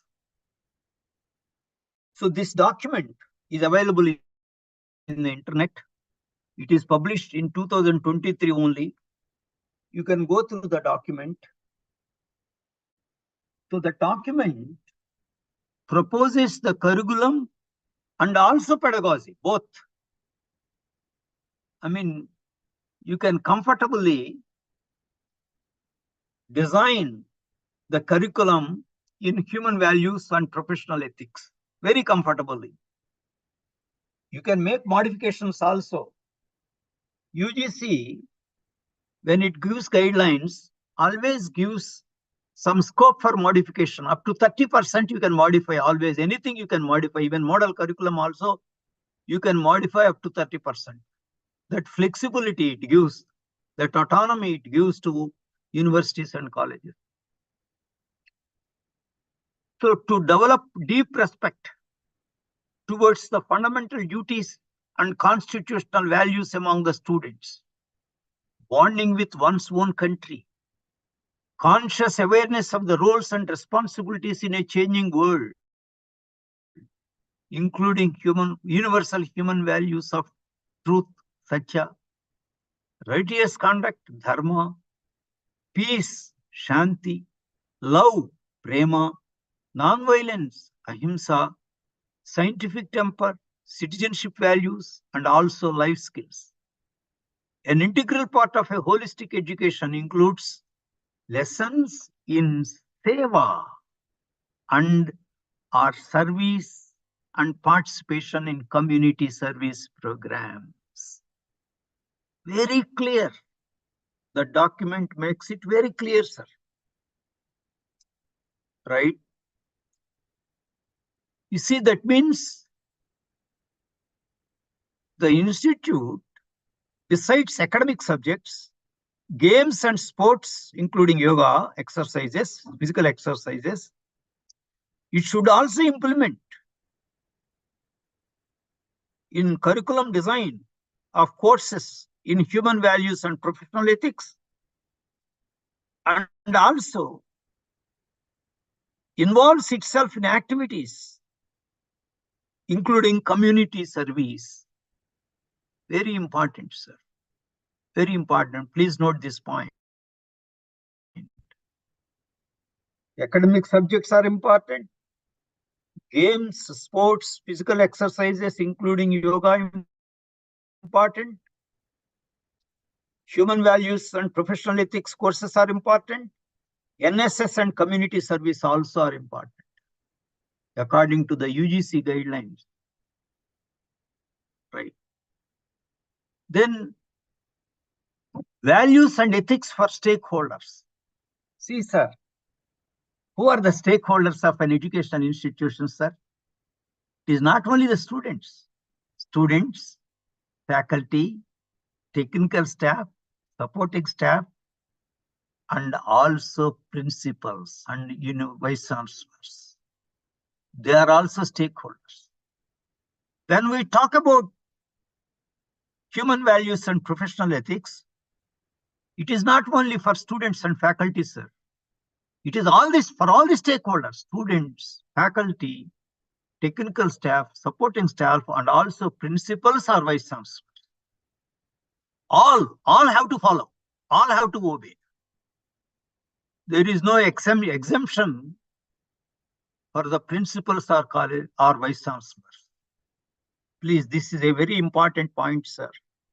I want to draw your kind attention. The success of an institution's mission and vision is driven by the value-based behavior of its committed faculty members, officers, staff, and students. Therefore, an institution should thrive on imbibing core values and ethical behavior during the daily interactions of the stakeholder groups, of all. You have the interaction between teachers and students. You have the interactions between among students, interactions among faculty, interaction among the technical staff and supporting staff, interactions between faculty, students and technical staff, interaction between principal and students, principal and or vice chancellor and faculty. There are so many interactions. All the interactions, these core values and ethical behavior are to be imbibed, sir. Very important, sir. In a higher education institution is a mini society. If these core values, human values, are imbibed in the day-to-day interactions, what happens to the people? Students, staff, technical supporting staff, principal, all of them, there is a change in them. Ultimately, when the students come into the society as citizens, definitely they will be better human beings, better individuals. They will lead to the change in the society. These stakeholders of an institution, be the faculty, the students, administrators, or others, should be guided by the following core values. UGC document has listed the core values, 11 core values it has listed. You can add some more, also include in your curriculum on human values and professional ethics. You can elaborate the discipline, the syllabus content. You can write related course objectives, course learning outcomes. So values and ethics for stakeholders. Number 1, integrity. Adhere to conduct duties in a righteous manner and in accordance with the principles of honesty, trust, transparency, and fairness. So this integrity, I always say, sir, this integrity should start from top to bottom, not from bottom to top. It should start with the principal or vice chancellor, then heads of the departments, then faculty, then technical and supporting staff. So when the integrity is there in all of them, then naturally the students can be easily more reoriented, sir. The students can be easily corrected, sir. In that right kind of environment, the students will definitely grow in integrity, sir. Right? Trusteeship. Operate in an efficient, ethical, and true manner while ensuring group participation and a system of checks and balances within an institution. Very important. The university has the trusteeship. That is important. Okay. It's not even a private management, private college. It should function under the trusteeship of the management. Sir, this is very, very important. It is not owning a college. It is not the property of a management. A college is not the property of a management, sir. It should function under the trusteeship, under some governing body. Then harmony. Balance the diversity and differences through a culture of tolerance, discussions, and forgiveness among the stakeholders. Accountability. Enable the environment of openness and trust to accommodate mistakes and encourage individuals to take responsibility for their actions. Inclusiveness. Sir, somebody is making noise. Inclusiveness. Adopt standards. Very important components are inclusiveness. Most important of all. Adopt standards, policies, and procedures to promote and ensure all opportunities, every opportunity, without discrimination against any individual or group for education or employment or promotion and other activities in an institution. Very most important, inclusiveness. Then commitment. Be dedicated to the vision and mission of the institution while acquiring knowledge, skills, and attitudes to achieve excellence in due time and within regulatory boundaries. Respectfulness, create an environment of mutual respect, trust, and quality interaction, as well as fair participation by the functionaries and beneficiaries of the institution. Then eighth one, belongingness. Foster a shared vision of the institute to make everyone feel secure, supported, accepted, and included, right? Every student, faculty, staff, everybody must feel that this is my institute. Very important. That belongingness should start in higher education itself, sir. This is my institute. He is my teacher. This is my subject. This is my course, my program. Once that is there, it will ultimately extend to the society. Then ultimately it will extend to the country. It is my country. Very important, sir. And it should not stop there. It is my humanity, my human race. It should not stop there. The nature, universal citizen, the nature, right? Respecting nature. So this belongingness, then sustainability, ensure optimal resource utilization, economic, environmental, social, to achieve a long-lasting and safe future. Constitutional values, commitment to the spirit of the Constitution. So you can elaborate whatever constitutional values are there. Everything you can elaborate further when you write the syllabus. These are only core values identified by the UGC, but you can, by elaborating, for example, constitutional values, you can draft all possible constitutional values relevant to the students and faculty and others, like freedom of expression, scientific temper, equality, liberty, fraternity, all that democratic values. You can elaborate much more on that. Very important. Human rights, right? Then global citizenship. Be responsible global citizen. That is 11. These are the 11 core values identified by UGC in their document. Now, how do we integrate human values in higher education? Many universities and colleges in India have included courses in human values and professional ethics in their curricula in the undergraduate program. For example, IIIT Hyderabad.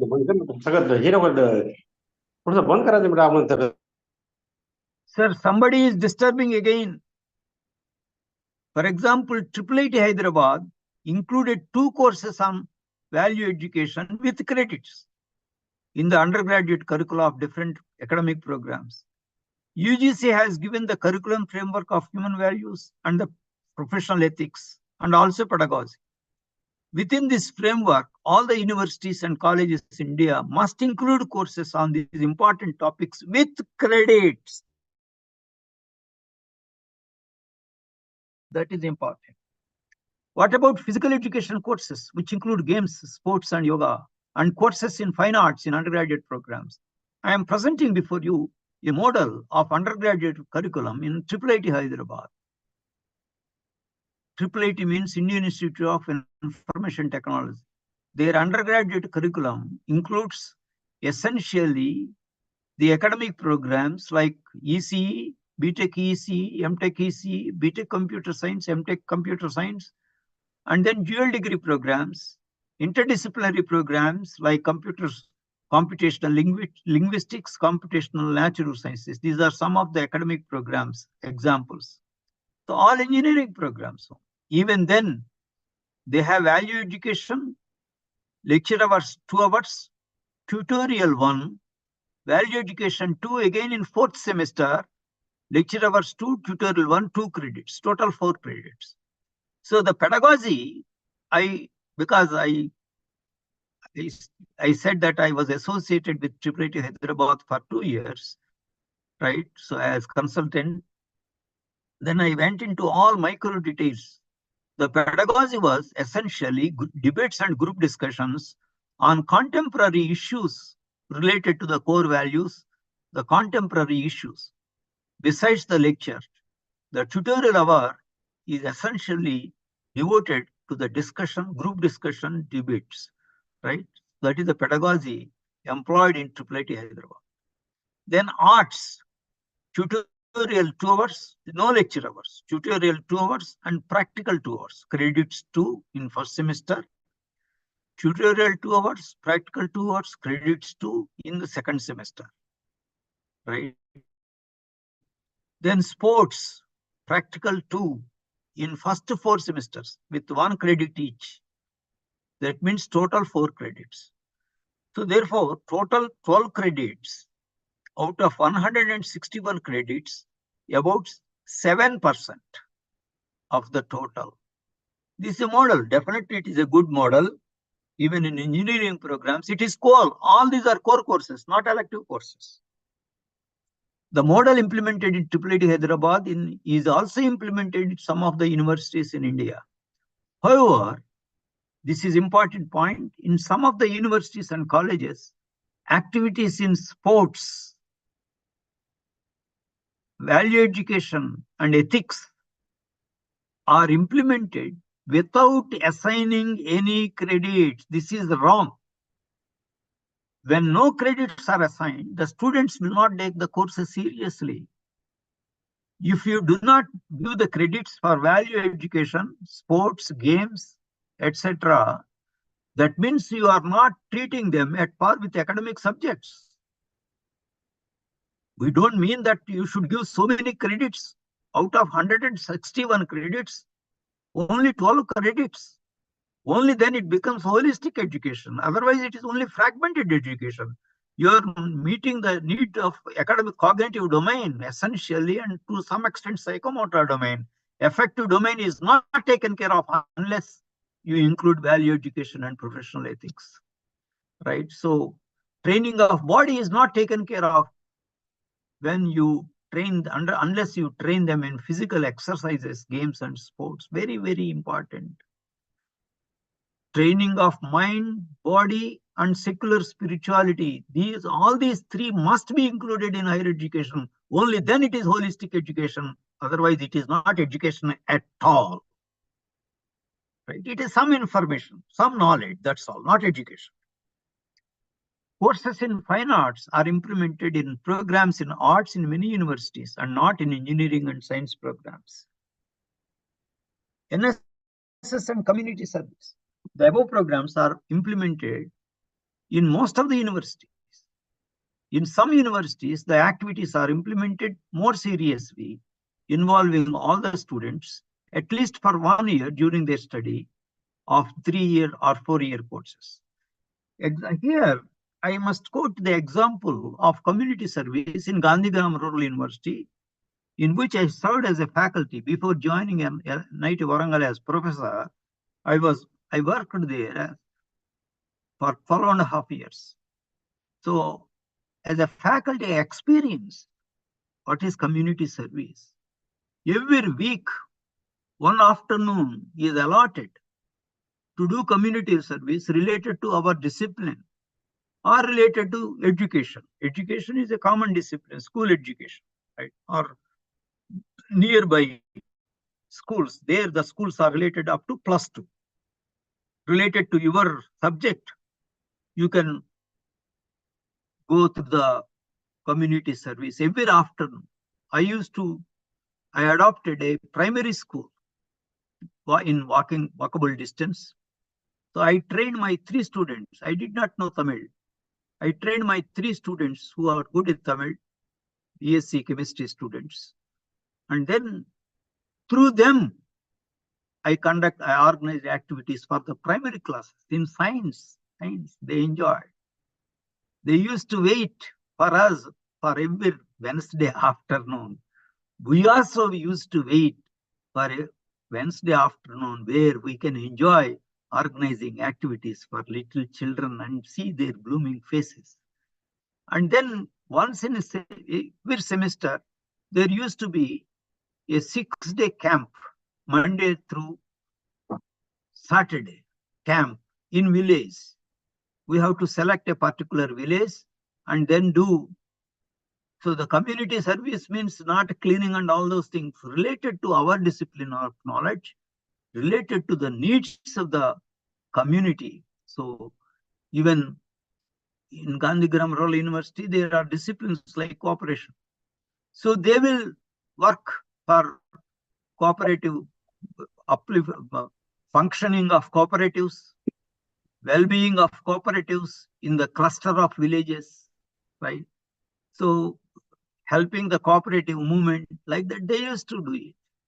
So nearly 27 villages were affected, were benefited for the community service because 27 villages were adopted by the Gandhigram Rural University because its objective is essentially for rural reconstruction, and it was established by the followers of Mahatma Gandhi. Then now course categories, UG programs as per UGC revised choice-based credit system. You can go through this. I have given the reference here. The revised choice-based credit system guidelines are right, multidisciplinary curriculum. It must consist of, as rightly said by one of the distinguished participants, core courses of major disciplines and also other related disciplines. Supporting disciplines also are there, not only major disciplines. So core courses will be there. English will definitely be a core course, and then some Indian language will be a core course, definitely related to the major subjects. Some other supporting disciplines also will be core courses. Then electives. You have discipline-specific electives, interdisciplinary or transdisciplinary electives, and also generic. Some universities call this as open elective. Generic or open elective means they do not need any prerequisite knowledge. In this case, the NEP 2020 says the art students should know something related to science. For example, in NIT Warangal, I taught history of science and technology. Not even much before NEP 2020 was established, long before, nearly 15 years before, right? The students enjoyed very much. Therefore, for art students, we can have an open elective, one of the open electives, not one, only one of the history of science and technologies. For science students, the history of human civilization, definitely, it does not have any prerequisite knowledge. So like that, only then it will be again holistic in that sense. And only then it will be multidisciplinary, real multidisciplinary, not fragmented, holistic. Then ability enhancement compulsory courses, including value education and environmental studies. Even skill enhancement courses, especially these are needed for social science programs, humanities programs, because engineering programs, they're all skill-based. They don't need specially skill enhancement courses. But social sciences and arts and humanities programs must involve some skill enhancement courses. And then value-added courses. Please don't get confused between value-added courses and value education. Value education is different from value-added courses. Value-added courses means which you can provide them gainful employment later. That is the meaning of value-added course, which may change from time to time. See, value-added courses are given weightage even in NAC accreditation. When you go for NAC accreditation, there is a question there.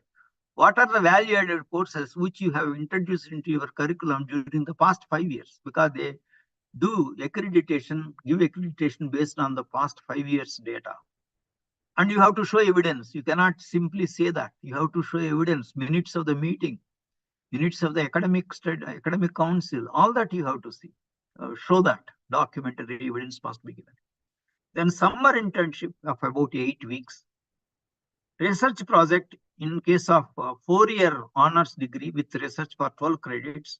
Honor students not undertaking research will do 3 courses for a total of 12 credits in the place of a research project or dissertation. So this is the reference You can go through that for details. In addition to the above, whatever I have given above are related to the academic subjects. In addition to the above, courses in physical education, yoga and fine arts, NSS and community service programs, hobby clubs, meditation hall for interested students to do yoga and meditation. So when I mention meditation, once again, I am clarifying myself. Please don't think of transcendental meditation or meditation to reach something other world or to reach some enlightened, all that. I do not mean that.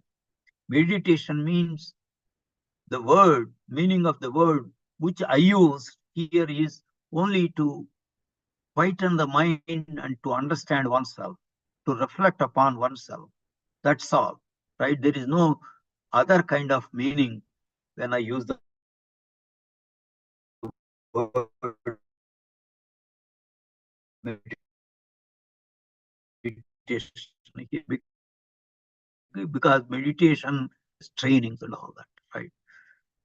So then innovative and flexible curriculum.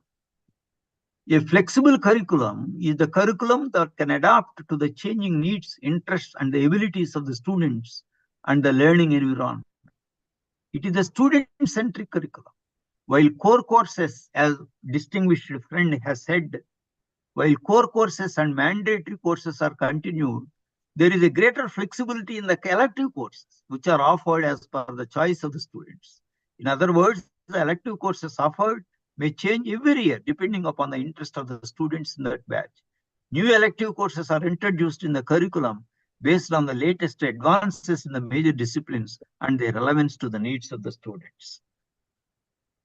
Interdisciplinary dual degree programs. Examples: BTech in computer science and MS in computational linguistics. BTech in computer science and MS in computational natural science. BTech in computer science and MS in bioinformatics. Even interdisciplinary dual degree programs also are in the trend because of their good job opportunities. NEP 2020, it also envisages multiple entry and exit system in academic programs in higher education, benefits for students, right? What are the benefits? So the UGC has asked the colleges and universities to reserve a few seats in the second year and third year and fourth year of every degree program for the lateral entry of the student. Actually, this PPT I have already shared with the organizers, Professor Mohammed Atiq. He will be sharing with you after my lecture is delivered. You will have the PPT with you. UGC also called for the maintenance of academic bank of credits for every student in every semester of every academic program. So all the details I'm not going into it. What is the usefulness of academic bank of credits? It is a national level facility which promotes flexibility in curriculum and the academic mobility of students across the colleges and universities with appropriate transfer mechanism. Here, I give a caution. It is mentioned across the colleges and universities, across the colleges affiliated to a particular university, that is fine. The curriculum will be the same. But across different universities, every university, because there is no unified curriculum across the country. So even if UGC gives a model curriculum, one can deviate to an extent of 30%. UGC guideline itself says. Therefore, one should be very cautious in having mobility across the university, right? So the ABC enables the students to exit from one college after the first year or second year or third year and join another institution with the help of the credits, right? So when compared to earlier times, now if they exit at the end of the first year, earlier there was nothing. They are considered as dropouts. Their qualification is intermediate. Now they will be given a certificate at the end of first year, diploma at the end of second year, and degree at the end of third year, and honors at the end of the fourth year. However, when they go to the earlier new college, they have to satisfy the criteria of admission seeking institution. That is very important. right? Suppose a girl student got married during the course of study of a degree, she can exit after that particular academic year, receive a certificate or diploma is applicable, and continue her studies after some time in the same institution. In the same way, it is beneficial to married girl students who would like to exit due to childbirth and continue studies later, right? A student can enter or re-enter only in the beginning of the odd semester and exit only after completion of the even semester. This is very important guideline. Students must be educated for that. Okay, the details I have given here, and the colleges and universities offering programs with multiple entry and exit system need to register in the ABC to enable credits transfer. The credits earned will be valid to a maximum period of 7 years, right? So the procedure for depositing credits, their shelf life, redemption will be as per the UGC guidelines 2021 that is available in the UGC portal. Let us see the multiple entry and exit system for the undergraduate program. First year entry requirement, that is +2. So if you want to exit and get the certificate, the minimum credit requirement is 36 to 40 credits. Otherwise, he will not get the certificate. He will be considered as dropout only, and he will not be considered for the readmission into the second year. Again, he has to study only first year. 36 to 40 credits to exit after the first year and get the eligibility for certificate. And the same proportionally of second year also same thing, exit proportionately. That means 72 to 80. Third year, that means 3 to 30, 108 to 140. But maintaining every year 36 to 40. That is important. And total in multiples of 2, 3, or 4. That is also important. Okay. Now, I'm not going. So in the post-graduation, there is only one exit because a 4-year honors students can join 1-year postgraduate program. A 3-year degree students can join 2-year postgraduate program, and exit, there is only one exit point. And the credit requirements are the same for every year. 36 to 40 credits requirement is the credit. So students have to use this multiple entry and exit system very judiciously. My suggestions to the students. Remember that your knowledge and skills and positive attitude will get you the suitable job. If you are sure that you obtain these 3 in the present institution, do not think of exit before you complete at least a 3-year degree. This is my sincere suggestion to the students. In case if you want to shift to a better institution with better facilities, better teaching staff, and are offering advanced and job-oriented courses of your choice, first ensure that you obtain admission in that institution, then exit from the present one, right? So under extraordinary conditions, if you want to exit after first year or second year or third year of degree, do not give break in studies for more than 2 years. Less the better. Even then, revise the previous knowledge so as to go for further study, because the curriculum may be changed. Whatever you have studied in your first year and second year, in the revised curriculum, they may be in some other semesters, right? So you have to do those courses also, which you have missed in your first year or second year. So you should be very, very careful. Think wisely before you use this multiple entry and exit. It is good system, but do it very, very, very wisely as necessary. When it is utmost necessary, you make use of it. Okay. Suggestion to the colleges and universities. Through the mentoring system, the teachers have to counsel the students appropriately when they want to exit with a certificate after the first degree, diploma after the second degree, keeping the interests of the students. There should be a mentoring mechanism before they apply for exiting. Right. Now, Implementation of holistic and multidisciplinary education. We have discussed many good points, no doubt. Conceptually, we have discussed wonderful things. But what is important is, if I understand conceptually, that is fine. But more important is implementation. Implementation of holistic and multidisciplinary education. What are the challenges and issues?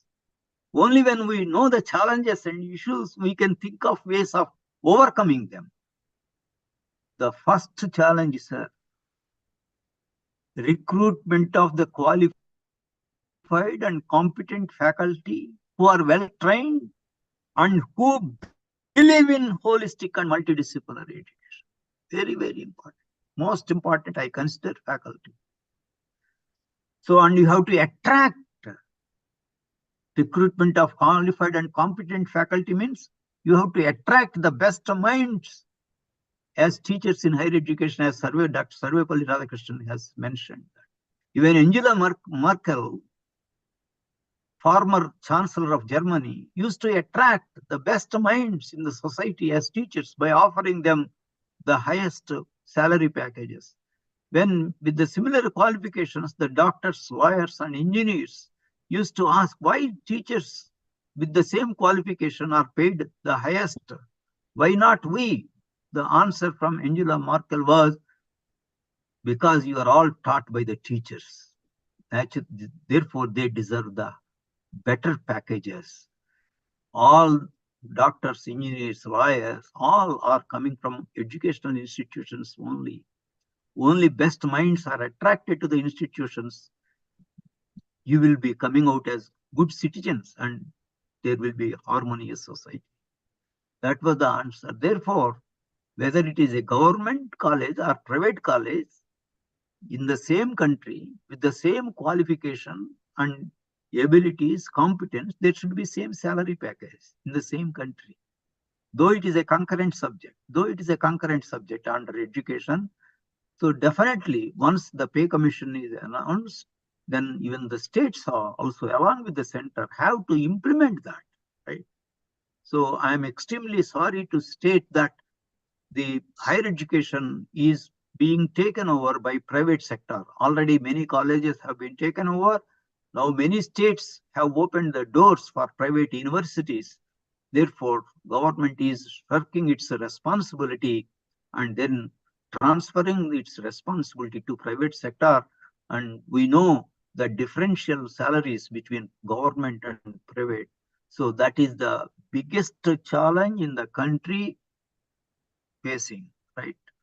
So unless the teachers, the best minds in the society are attracted to the teaching profession with excellent packages, then holistic and multidisciplinary education is only a myth and illusion. It cannot be implemented. Then design and implementation of innovative and flexible curriculum. Once the best faculty are implemented or recruited, definitely this will not be a big issue. Implementation of student-faculty ratio as 15:1 or better in all the colleges and universities. Once upon a time, a few years ago, even ACT mentioned 15:1 or better. Now it is diluted. NEP has in its latest guidelines up to 25:1 it is allowing. So when 25:1 means not class strength 25:1, don't mistake it like that. Suppose if you are offering an MA political science course with 60 students, 2 years program, so 60 plus 60, 20, 120 students, 15 students, you need 8 faculty. You need 8 faculty because you should have tutorials, you should have lectures and all that. You need 8 faculty. That is the meaning of 15:1. But according to the latest NAC guidelines, 120/25. So 120/25 means even less than 5 faculty or around 5 faculty are sufficient.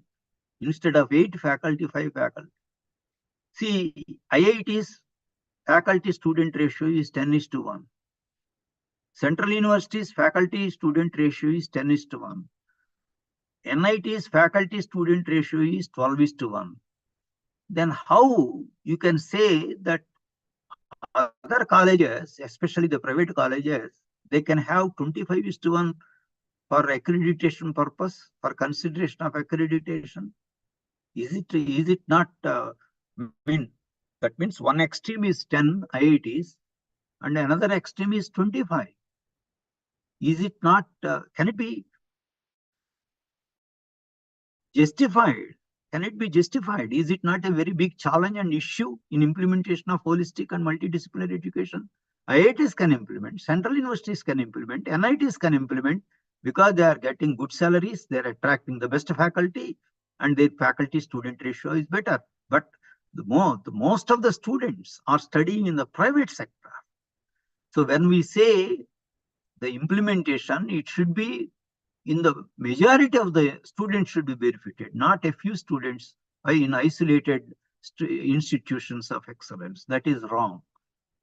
Providing the necessary infrastructural facilities, games, sports, meditation hall, hobby clubs, students' activity centers, laboratory facilities, classrooms with audio, what is called LCDs, to show them audiovisual aids. All that is necessary. Providing a congenial learning environment, providing inclusive education in colleges and universities. Sir, is equity and inclusiveness implemented in private colleges and universities? No. The answer is simply no. That means majority of the institutions are not implementing inclusiveness. It's a very big challenge and issue. Societal values and negative influence of social media. You see, we are talking about holistic and multidisciplinary education to produce holistic individuals to transform the society. But society is throwing challenges against us, against the universities, with all its negative values, with all its negative impact. It is throwing against. So we are living a very highly disorderly society. We are living in a highly corrupt society. Students know it. So students ask question, you are talking about holistic and multidisciplinary education. We are living in the fragmented society. What is this? Are these two not contradicting with each other? So this is again the biggest challenge and issue, and negative influence of the social media. Most of the students and faculty are having negative impact of the influence of the social media. Impact of entertainment industry. Entertainment industry has taken over the education system. Business has taken over the education system. Is it not a big challenge and issue for implementation of holistic and multidisciplinary education? Entry of super AI, artificial intelligence tools into learning. Then where is the role of human mind? Then what is the role of the teacher? Already it has entered, right? So that means human mind, the brain functioning will be totally changed because of the chat GPT is there. You ask a question, it will give immediately answer. Where is the thinking, need for thinking? Unless the need for thinking is there, brain function cannot. How can it function? How can it function? Chat GPT cannot solve all the complicated and real world problems. It is human brain only can find solutions, multidisciplinary, interdisciplinary way, with a multidisciplinary, interdisciplinary approach. So artificial intelligence must be used only as a tool, but it should not take over. That is, I am generally optimistic, but I am skeptical about the entry of super AI and what will happen to the human mind, and what will happen to the role of the teacher, and what will happen if there is teacher is not there, in human brain does not think in its way, then where is the role of holistic and multidisciplinary education with fragmented minds? Right kind of parent-child relationship is very much important, sir. An empathetic relationship where there is no what is called role, more empathy and less, and transferring the responsibility to the children smoothly, and teacher-student relationship, again empathetic relationship. These are all challenges, sir. and issues. I quote here, in this context, George Orwell, a great writer who wrote Animal Farm, a satirical novel, what is called ridiculing the then communist society. Serenity is impossible to a poor man in a cold country, right? To hear that serenity is comparable to our holistic and multidisciplinary education, and a poor man in a cold country is compared to our society, right? Then Charles Dickens' famous opening sentence introducing universal approach to a tale of two cities. This I studied way back 1967. It was a non-detailed for us then in 12th standard pre-university course. It was called then, right? So he wrote this in 1859, and he was describing the past. A tale of two cities means past. He was describing in 1859. I am reading a single sentence, opening sentence, a single sentence you see here. It was the best of times, it was the worst of times. It was the age of wisdom, it was the age of foolishness. It was the epoch of belief, it was the epoch of incredulity. It was the season of light, it was the season of darkness. It was the spring of hope, it was the winter of despair. We had everything before us, we had nothing before us. We were all going direct to heaven, we were all going direct the other way. In short, the period was so far like present period. Present period means then 1859, when he wrote this, that some of its noisiest authorities, this is the key point in this sentence, some of its noisiest authorities insisted on its being received for good or evil, in the superlative degree of comparison only. This was written in the year 1859. Is the above sentence not relevant even today in 2024? Of course, this lecture was prepared in 2023, so I will change next time, 24. Right? So this conclusion, the challenges and issues in implementation of holistic and multidisciplinary education can be overcome with the collective effort from the governments, vice chancellors, and principals of the universities and colleges, and above all, the teachers in higher education. Holistic education, here I must say governments have very much greater role to play, both state and central governments. Holistic education might lead to holistic individuals who can live in harmony with all existence. Sri APJ Abdul Kalam, ex-president of India, in his speech in the Golden Jubilee meeting of the European Union, quoted the Tamil philosopher Kaniyan Poongunarar, who said, that means he was quoting the philosopher Kaniyan Poongunarar. So that philosopher said this: when there is righteousness in the character, there is beauty in the heart. When there is beauty in the heart, there is harmony in the home. When there is harmony in the home, there is order in the nation. When there is order in the nation, there is peace in the world. I have given here the YouTube link also. Then you can view that leisurely. Till we have now, it is then we have. So I thought, these should reach wide faculty, large number of faculty, because I may not be giving lectures to such a large number. A few lakhs of teachers are there, more than 25 lakhs of teachers are there in the country. So even if other than what I teach, it must teach. Therefore, I have taken published these videos, Holistic Education and Secular Spirituality. YouTube link I have given here. Holistic education, integration of value education, games and sports and community service in higher education, multidisciplinary, interdisciplinary and transdisciplinary education. I have given the YouTube links also. I am receiving very good feedback, very inspiring feedback. So I hope that these videos, you can go through them. They will be very useful to all of you. Now, question answer session. We shall proceed to the question answer session. Before we proceed to the question answer session, I will stop sharing this and then Thank you, sir. Yes, sir. Thank you so much for such a wonderful and insightful session. Participants, now the forum is open for discussion and your question answer.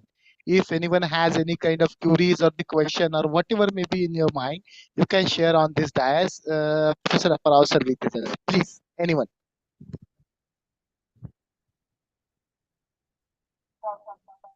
I have a question, sir. yeah, please Yes, ask. sir. Please, please, sir. Please Sir, ask. for the implementation of NEP 2020, Yeah, each and every university has a different curriculum or syllabus frame. yeah, So, for pursue degree or any certificate course from different universities, so yeah. how to conduct that process? Yeah, actually, from different universities, this transfer of credits and then uh, migration from one university to another university, it is rather difficult, sir. It is rather difficult. Even that university in which the student seeks admission also may not admit unless he what is called he fulfills the requirement of those studies. So that is implemented in the same university. It can be implemented. There is no issue. But in some Sir, is other it university important means it is difficult. sir, is it important to Sir, prepare same curriculum structure for all universities? it is not possible. It is It is impossible not. because you are encroaching into the autonomy of the universities. UGC can give the model curriculum, just like AICT also has given the model curriculum. UGC can give the model curriculum, but it cannot insist that all the universities should follow the same curriculum. It cannot insist. Okay. Sir, excuse me. Yes, sir. Please, Professor Dabre, sir, please. Excuse me, sir. Yeah. Sir, according to our discussion, the student-teacher ratio is 15:1. Yeah. The student-teacher ratio is 15:1. But 15:1. I think so. I think so. The central government is not give us the permission for the recruitment of the assistant teachers. How it is possible to maintain the student-teacher ratio? 1 second, I will stop this video.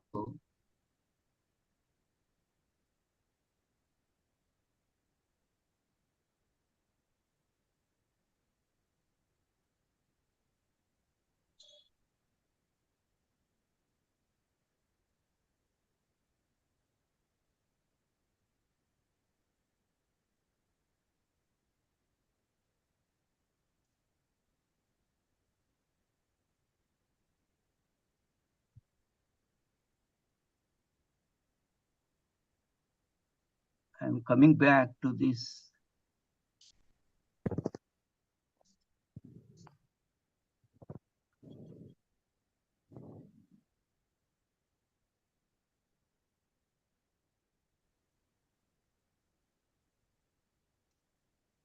One second.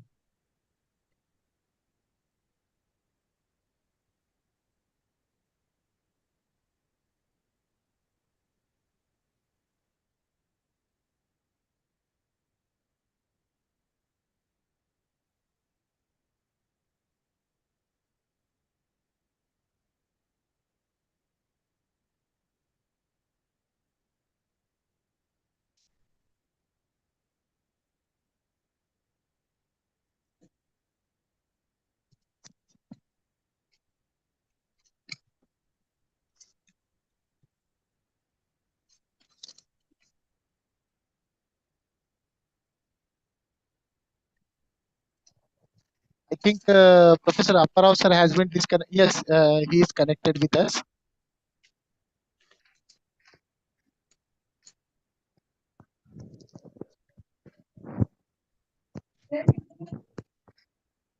Hello, Professor Appa sir. Yeah. Yeah, sir. Please, sir, please. I'm again back. There is some disconnection. Yeah. What is the question? 15:1. There was a question. According to the guidelines of NEP, the student-teacher ratio is 15:1. But from 2015, the government is not giving us permission to appoint the assistant teachers. Even though NAC also raised the question on this matter, and how it is possible to maintain this ratio and to implement the NEP 2020 in such a less ratio of the student teacher. So good. Actually, now NAC has given the NEP 2020 and NAC guideline. There is contradiction between the two. If you go through the NAC revised guidelines, 2022, if you go through those guidelines, revised guidelines 2022, it is very, very clear that if the institution wants to get accredited, the ratio can be up to 25:1. If it is above 25:1, it is not qualified. It will be at the time of pre-qualification itself, the NAC will reject. So even if you have 24.5:1 or 25:1, it will accept your application. The grading may be different. You may get a C grade or whatever it is. But the points, I think if I remember correctly, total number of points is for faculty ratio is 20 points. If you have 25:1, you will have only 10 points. But if you have 10:1 or 12:1, you will have 20 out of 20 points. Right? That is how weightage will be different. But NAC itself has given allowance for 25:1, while NEP mentioned 15:1. So NAC has to change. NEP is the National Educational Policy. So NAC has to follow the guideline of NEP 2020. So NAC has to change the revised guidelines. Now, NAC again is going to revise the guidelines. Excuse me, sir. Excuse me. But government is not giving permission to fill up the post of assistant professors. And the government prepared the NEP 2020 policy. Why not government sanction the post actually, and give? Which government? Central government or state government? Central government and state government, both also. No, central government, they are allowing to fill the posts of assistant professor. No issue for the central universities. At central university, but in state government, the government is not permitting. Yeah, state government, the issue is different. There are two issues with state governments. Some state governments are not implementing NEP 2020. But our government of Maharashtra, they want to implement it and they are not giving the permission. Yeah, that is the problem with the government. Yeah. It is the problem with the government. Many state governments, even I would say only central universities are functioning with a reasonably good faculty-student ratio, competent teachers. Yeah, but most of the state, competent. Yeah, most of the state universities are functioning with, with some teachers with very, very meager salaries, and the faculty, many positions are not filled. Even vacant positions are also not filled. Even teachers are working. Even PhD qualified teachers are working with 15,000 rupees. I know.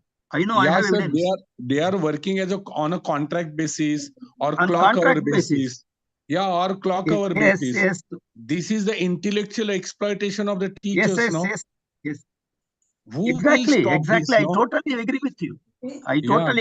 See, it can be stopped only when you have the collective effort from all India teachers. Yeah. All India Teachers Federation should be Yes. strong enough Yes, to sir. be Yes, sir. collective and to fight the issues. Yes, sir. I am extremely unhappy when I Yeah. see a PhD, their name they are changing. They are changing as adjunct faculty. They will be taking 2 courses. They will be paid 15,000 rupees or hourly Yeah. basis, each hour 1,000 rupees. What is this? Yeah, this is intellectual exploitation, sir. Yes, certainly. Yes, sir. Thank you, sir. Yeah. Thank you so much. Yeah.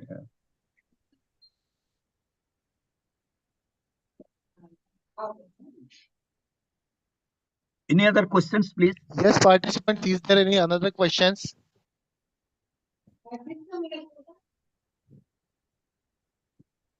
Sir, I think there is no more questions. Yeah. So if you could permit, shall we conclude, sir, this session? Yes. It is already 7. So on behalf of the Malvi Mission Teacher Training Center, Sant Gadge Baba, Amravati University, I extend my sincere gratitude to Professor B.V. Appa Rao, sir, for conducting such an interactive, insightful and very informative session on the very crucial topic of NEP, Holistic and Multidisciplinary Education. This is the very crucial component or the crucial vertical of this National Education Policy. Sir, really, you have explained this complex topic in a very simplest way. As far as concerned with, sir, your quotes, whatever maybe you have quoted from Ravindranath Tagore to Mahatma Gandhi, so definitely these are the stalwarts. These are the stalwart leaders, and they have given a roadmap for following our education system and how can we develop our education system accordingly. Yes, sir, definitely we will implement in that spirit whatever you have given, whatever the suggestions or the advice you have given today. It is not possible, but really, sir, we will try out to implement in that way so that our students, end of the student or the student who is situated in the very tribal area or the very region area, that should be the benefited from this policy. On behalf of the Malvi Mission Teacher Training Center, Sant Gadge Baba, Amravati University, again express my sincere gratitude to Professor B.V. Appa Rao, sir. And with the kind consent of Professor Appa Rao, sir, I would like to declare that this session will be over here. Thank you so much, sir. Very much. Thank you so much, I sir. wish you all the best. I enjoyed this session very much. Thank you once again. Thank you so much, sir. Thank you so much. Thank you, sir. Yes, sir. And participants, we will stop here and meet tomorrow, 4 p.m. with our tomorrow schedule. Thank you, everyone. And Thank you. PPT will be shared with you Yes, sir. within Yes, few yes, minutes yes. from the organizers. Yes, sir. Thank you so much, sir. Thank you so much.